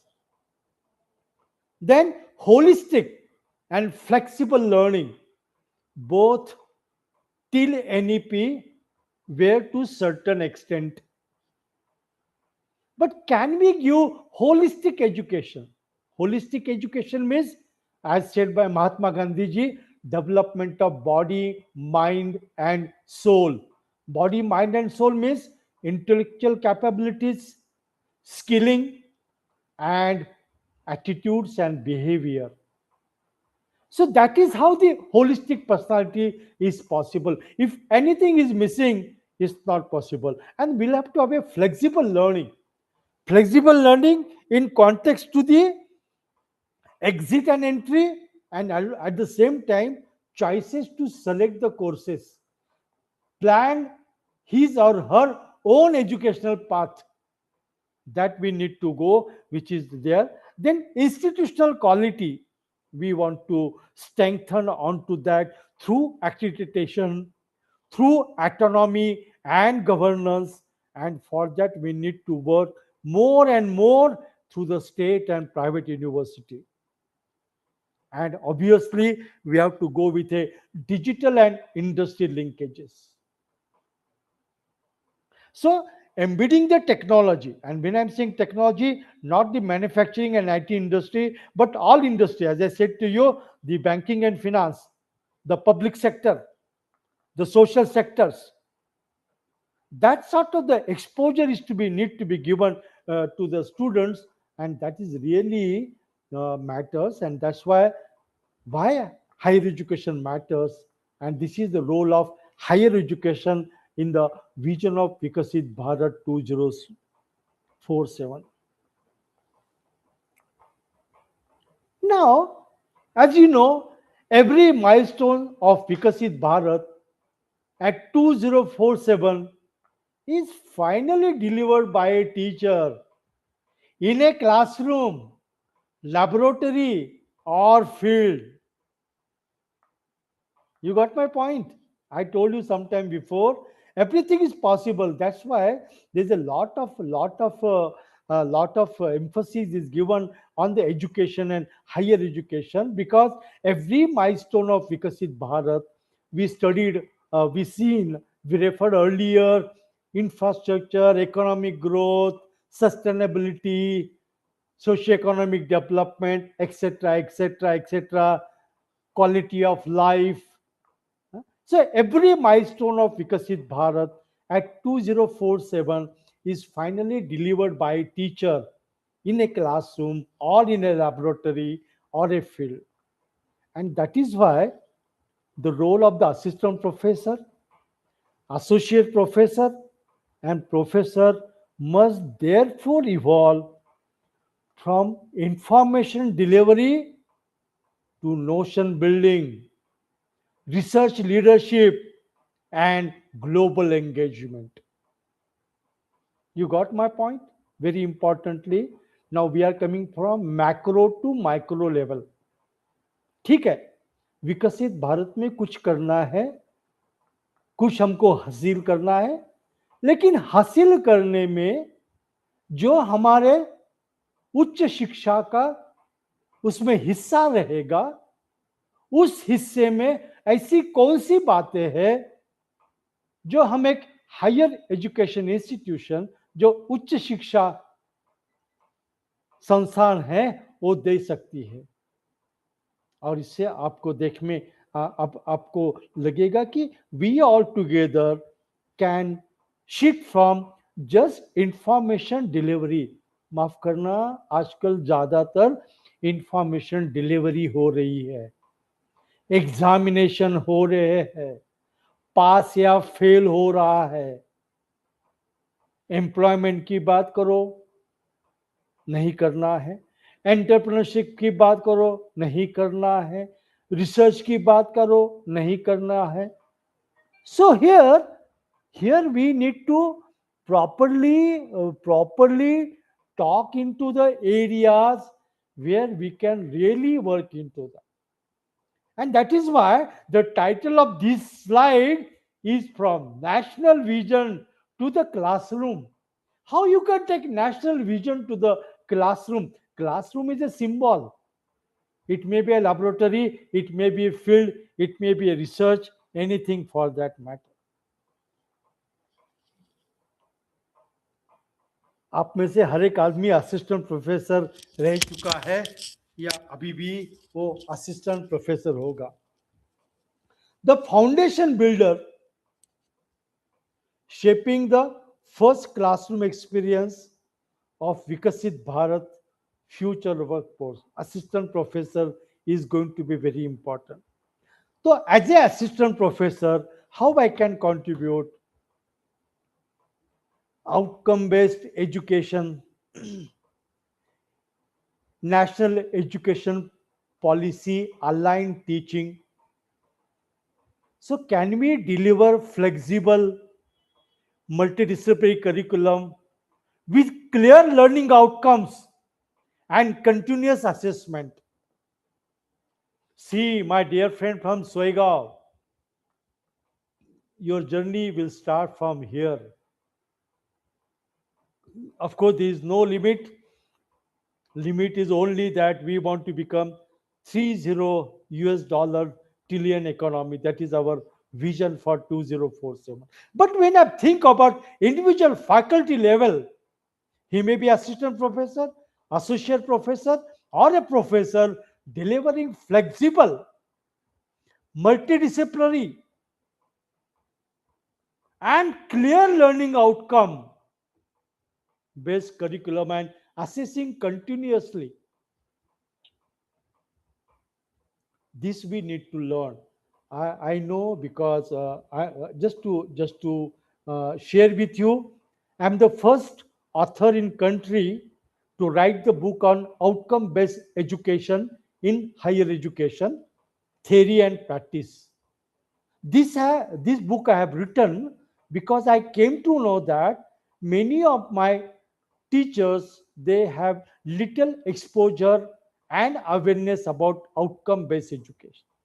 It is not only program outcome and course outcome, but there is certain spirit into that.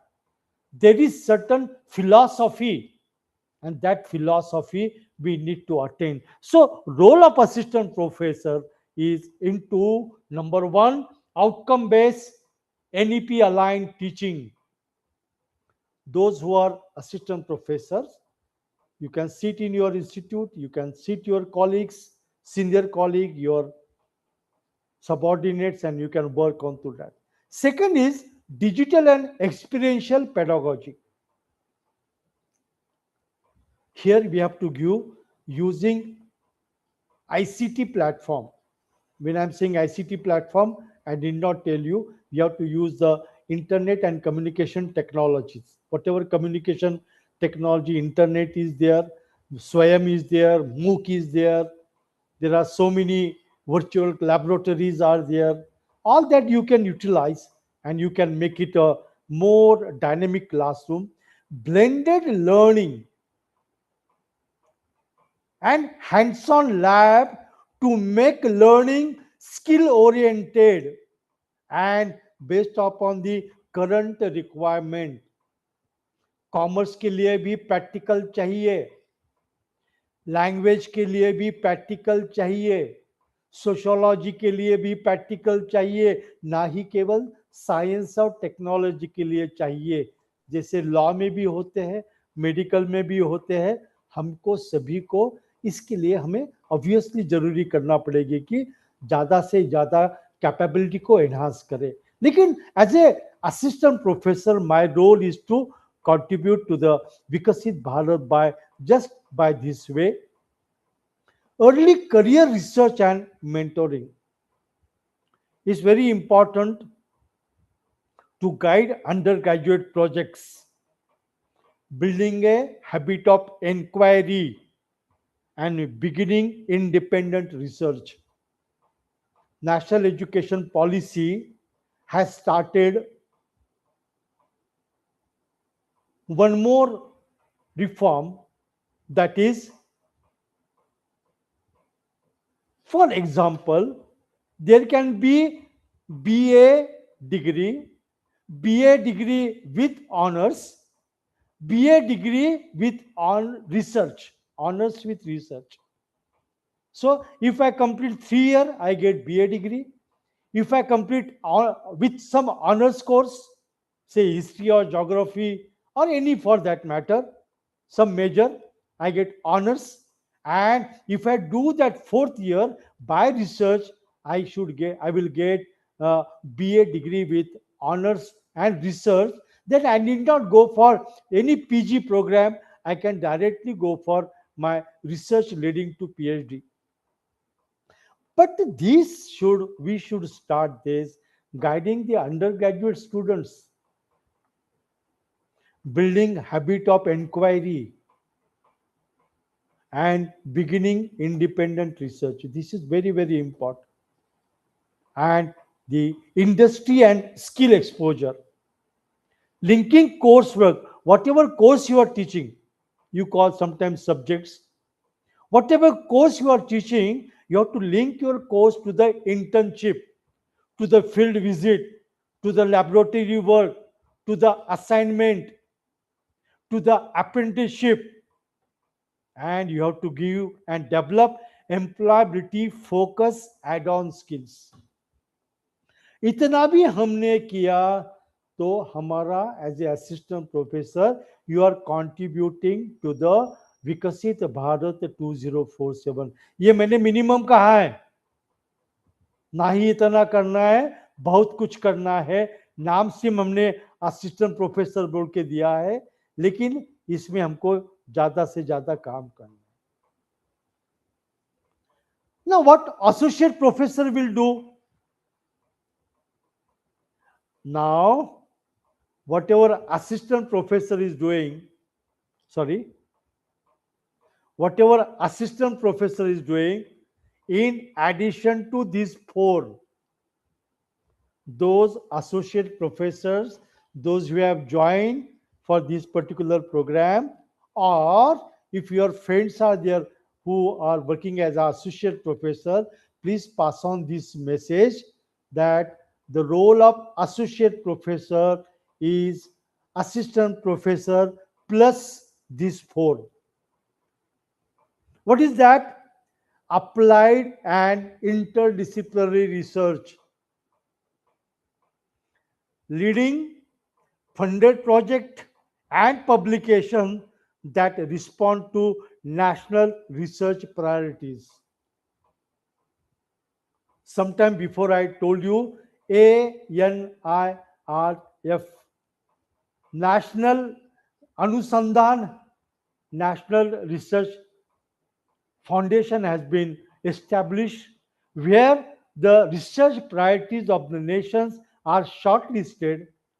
The job of the professor is to lead these funding projects, go for publications, and respond to the national research priorities.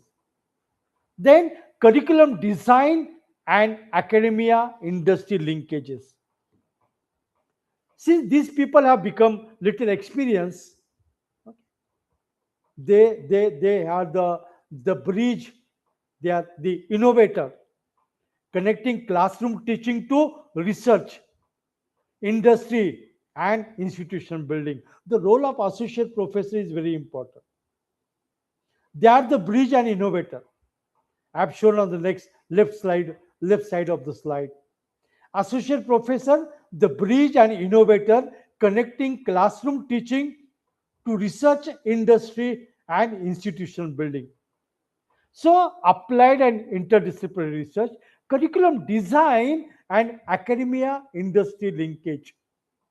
You have to work on shaping program structure as per NEP 2020. Every state, including state of Maharashtra, has given us certain guidelines for the NEP based curriculum structure. How you can go beyond that structure and more flexible, accessible, multidisciplinary curriculum you can properly shape. So, shaping shape program structure, MOUs with industry for live projects, and internship pipelines and involving industry partners. Though I did not tell you, many people from Soigaon, I'm giving the example of Soigaon intentionally because I have little knowledge of Soigaon. Many people's means population from Soigaon, now they are having their industry in Aurangabad, Sambhaji Nagar. Okay. Can we start establishing, identify who are those people who are originated from Soigaon? Soigaon, I'm taking it as an example. Okay, just I'm example, and we have to find out industry partners. And when you find industry partner, there is learning for art student, there is a learning for commerce student, there is round for learning for science and technology student, and likewise so many banks are there, insurance are there, so many public organizations are there. So when we talk about research and industry collaboration, internships, MOU, associate professors should take lead into that. Doctoral and junior faculty mentorship. This is the third task which associate professor need to perform. Obviously, supervising research scholars, those are pursuing their PhDs or postdocs. That is very important task, and guiding early career teachers into the profession.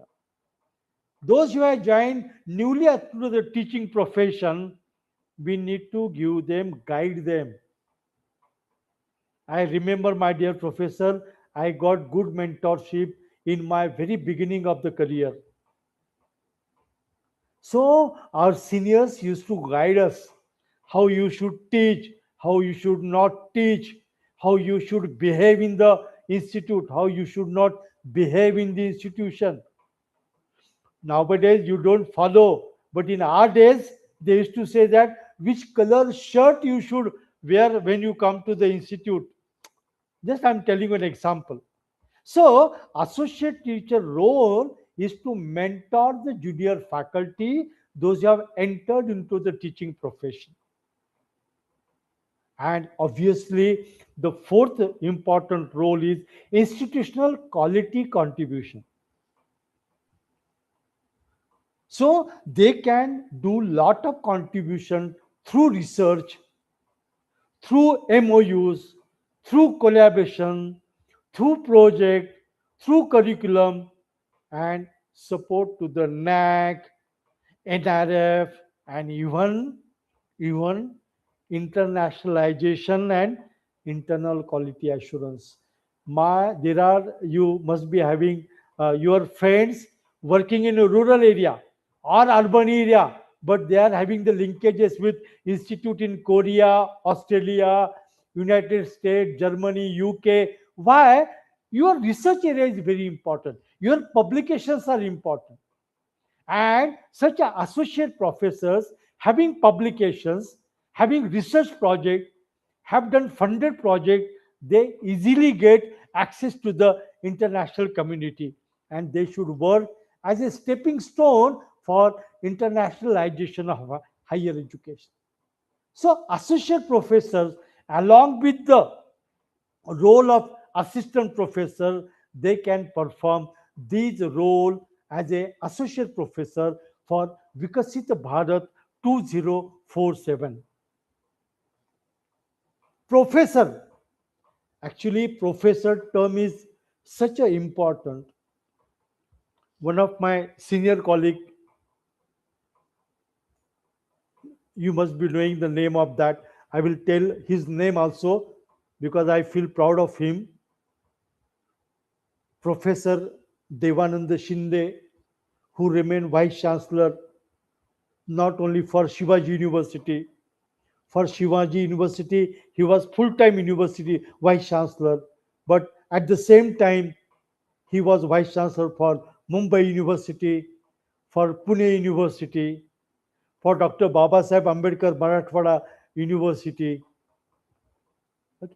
So he remained the apart from that Shivaji University, he remained vice chancellor for so many university. He told me when you go abroad, especially in America, United States of America, and when it has been written on his passport or visa, he's a professor. There's a red carpet for such type of people. So professor, professors. Naam is only, name itself is a professors. The strategic leader, translating institutional strength into national and global impact. We need to develop that our identity. We need to create that our impact of our own position as a professor. And as a professor, what is your role to for the Vikasit Bharat 2020? Again, going back, role of assistant professor, yes, he will perform to some extent. He will perform the role of associate professor also, and he will also perform the role of professor. So 4 plus 4 plus 4, 8 roles he has to perform. Institution and policy leadership, shaping institute or university strategy, and contributing expertise to state and national policy missions.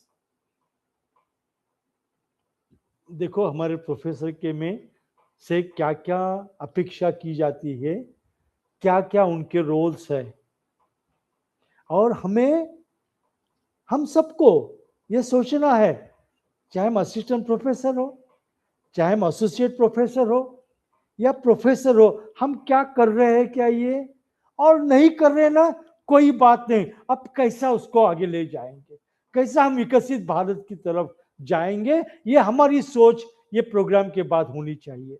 Large scale translational research,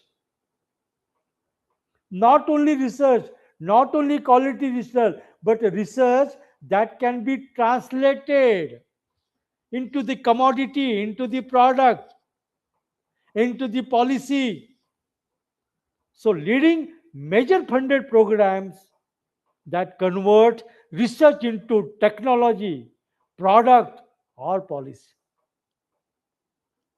So we as the teachers, we as the teachers will have to emphasize, will have to focus as a professor how we can contribute to the development of the Vikasit Bharat 2047 mission as such. Third is global visibility and partnership. Since the professor professes role number one, role number two already establish him as a good global partner. So how we can, as I given you sometime before an example, how we can enhance the global visibility of the institute and enhance the partnership. So driving international collaboration, faculty exchange, and improved global ranking is possible by professors. And that is what is the role of professor apart from those 4+4 role of assistant professor and associate professor.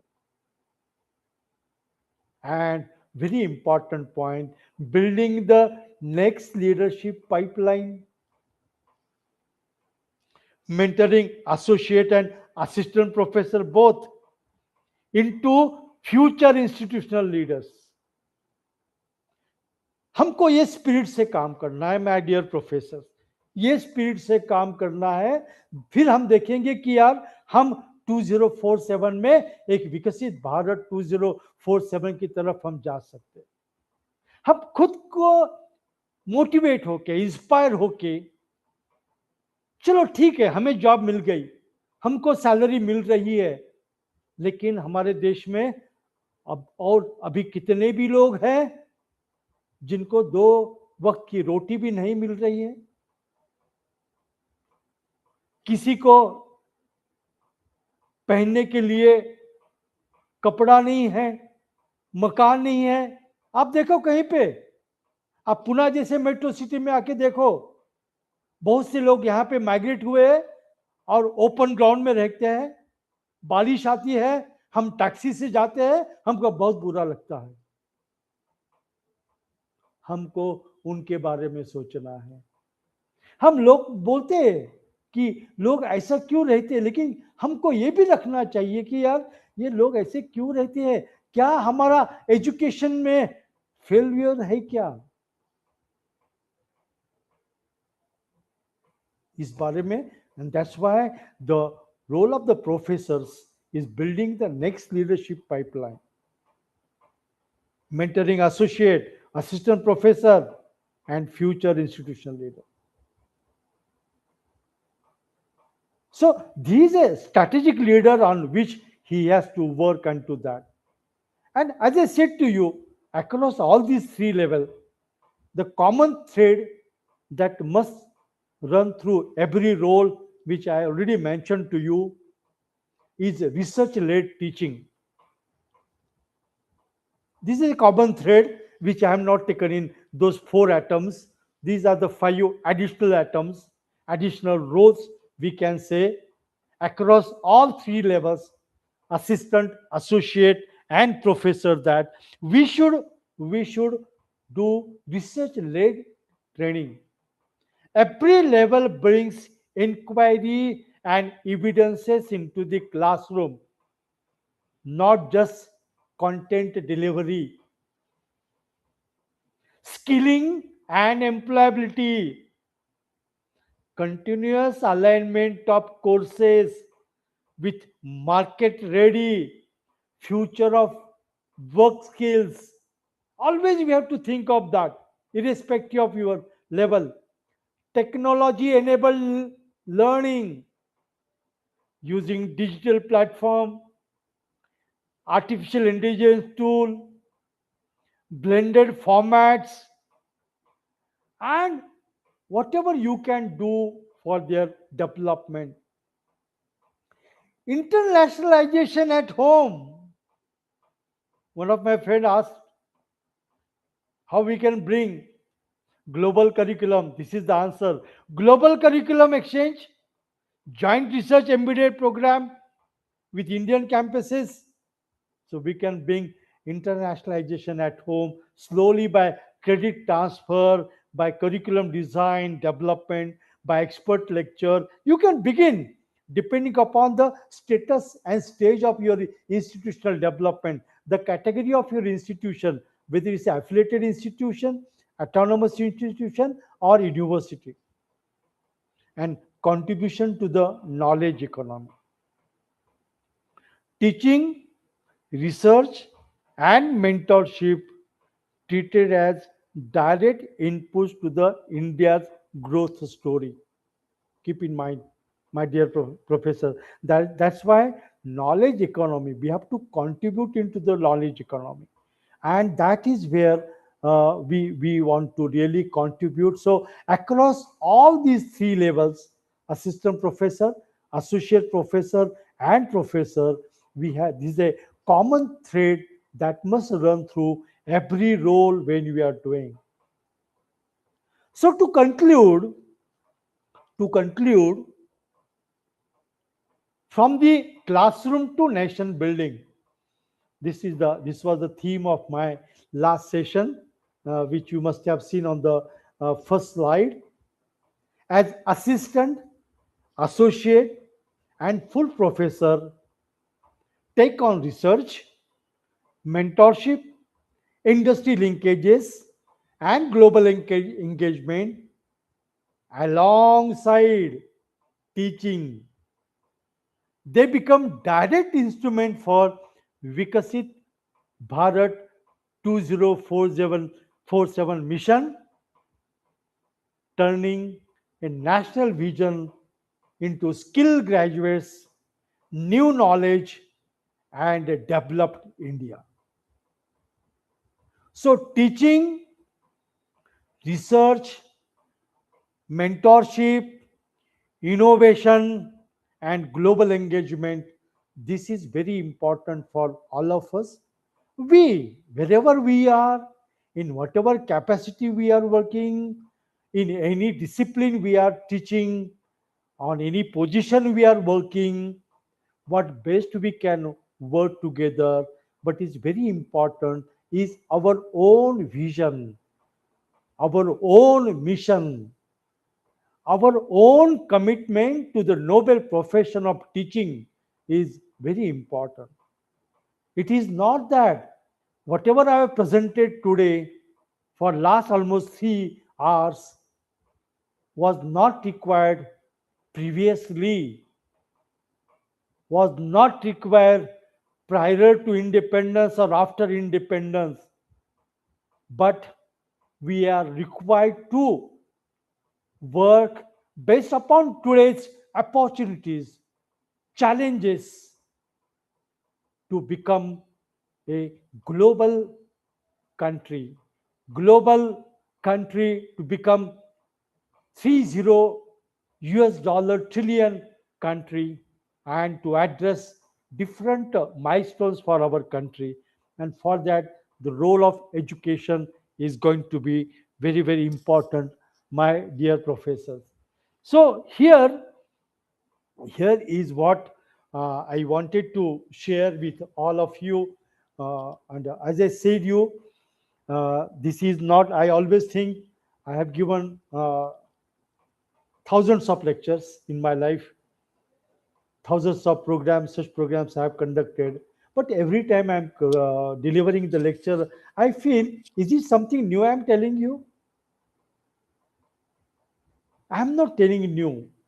Old. These are our old rules, but the context has changed.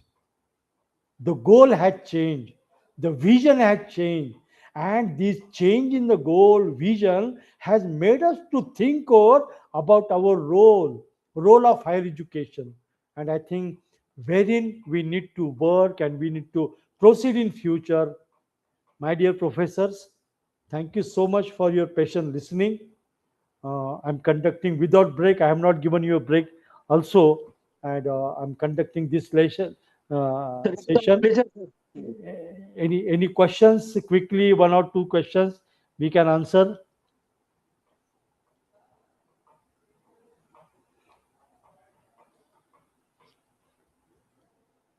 Yes, any questions? So Sir, may I ask Yeah, you yeah. one question? Yeah, Mr. Doctor. Yeah, Dr. Pramod ji, please. Sir, yes, sir. Yeah, in Vikasit Bharat 2047, is there any theme-wise development? For example, 2026, the focus will be made on higher education. 2027, the focus will be on agri. Miss, in this, is there any plan that is incorporated in the Vikasit Yeah. Bharat 46? Good question. Good question. Very good question. Now, just now in my presentation, I have shown you the roadmap for higher education. Similarly, all department, as you rightly mentioned, for agricultural, everything, their roadmaps are ready. Okay, you can please visit Vikasit Bharat or Niti Aayog website. You will find Vikasit Bharat for agriculture, Vikasit Bharat for inclusiveness, Vikasit Bharat 2047 for economic growth. All those documents are published. You can refer to those documents. Okay. Yes, sir. Yeah. Sir मेरा एक So, question है as India, oh, can I continue? Yeah, please, please. India is a multicultural. India is multicultural, multilingual country.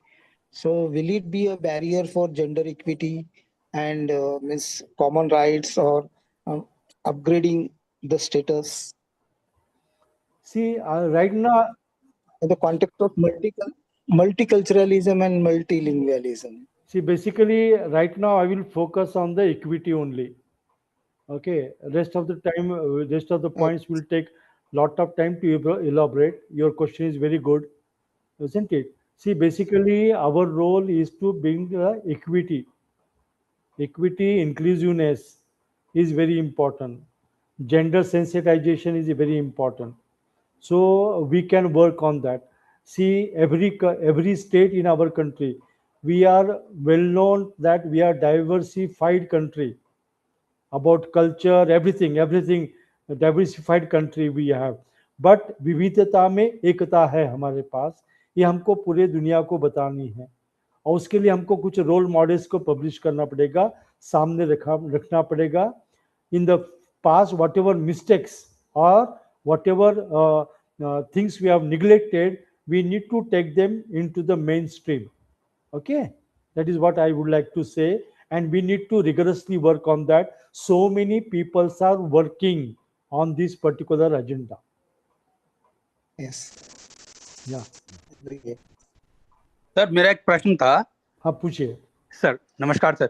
Sir मैं नमस्कार. ये जानना चाह रहा था कि विकसित भारत 2047 के लिए यूनिवर्सिटी टीचर्स की एजुकेशन का बड़ा एक वाइटल रोल होगा, लेकिन सर जिस हिसाब से राष्ट्रीय बजट है एजुकेशन पर, वो आज 1986 से डिमांड हो रही है कि 6% किए जाने की, वो आज तक भी 4% से ऊपर नहीं बढ़ पाया है.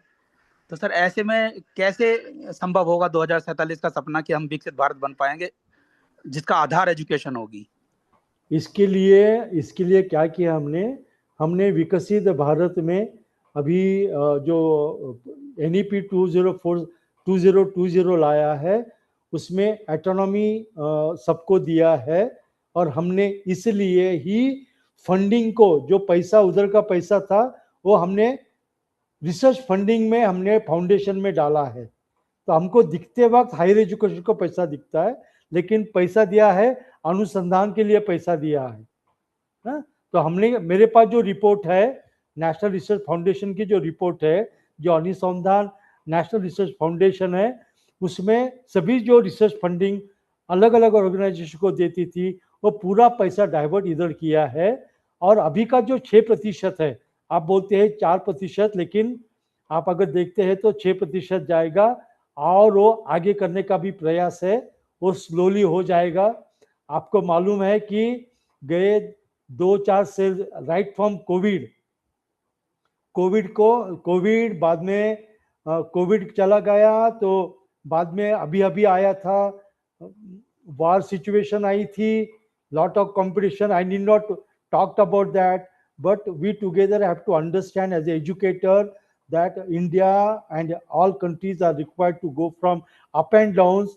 So emphasis is given on the indigenous research, innovation. Okay, that is how we can do that, and slowly it will increase. Okay. Yes. Thank you, sir. Thank you. Thank you. Thank you. I think no questions, and it's 6 o'clock. I must thank you all for patient listening to my session, and I must thank Professor Dr. Ashtuputre ma'am for giving me an opportunity. She planned such a nice way. She called me. She called me at least 2 months before, most probably, and took my date. So since I was also going busy, so I must thank Ashtuputre ma'am for Aparna Ashtuputre ma'am for giving me an opportunity, to Director Dr. Dhanashree ma'am, Mahajan ma'am, the all Assistant Director Rafe, who always there with us, and of course the HRDC, and very important, you are the ambassadors of the this particular program. Thank you so much. Over to you. Yes, sir. Sir, thank you so much. This is Dr. Vinay Lomte. Yeah. Hopefully, you remember me. Hi. I have recognized long back to you. Yeah. So on behalf of the MMTCC, I was one of the participants. I was Oh, keeping listening to your deliberation and discourse for last 3 hours. Really impressive, sir. Very insightful. And the first session, as you mentioned, especially about the journey of the regulation-led constraint of UGC to the academic ecosystem, which we are now actually using it. That was very interesting to know. Rather, we knew, but coming it from you makes it a very, very much more interesting. Again, from access to excellence, you mentioned the 4 pillars. We mentioned about PRAN, and especially the milestones of access and equity in regards with the 10 pillars of institutional excellence. That was very insightful, sir. Very interesting to know about. In the second session, a view of Vikasit Bharat and the roadmap and the role of various teachers and educational leaders in order to realize the dream of Vikasit Bharat. That was very interesting and very self-reflective to know from you, sir. And special mention about my esteemed colleague, as you mentioned, Dr. Devani Singh, who I have worked with last 15 years. And all the participants, I very well know Dr. Thete sir since last 20 years.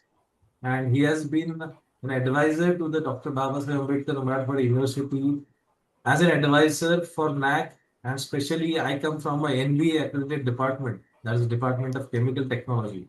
So, sir has given us to get this accreditation. And sir, this, I think we have been given this accreditation in 2027. So we are in the process of getting a new accreditation now. Okay, very good. Hopefully, your discourse and all this uh, reflections you have given about academic leadership and institutional excellence are going to help us a lot from so all based on all the participants, on behalf of all the participants, MMTCC, especially thanks to Dr. Dhanashree Mahajan, Director, Dr. Abdul Rafi sir, especially Dr. Aparna Ashtaputre ma'am, as you mentioned, that we could all be part of your discussion and interaction. Thank you once again, sir. Thank you very much. Thank you so much. Nice meeting you. Nice meeting you. Yes. Thank you.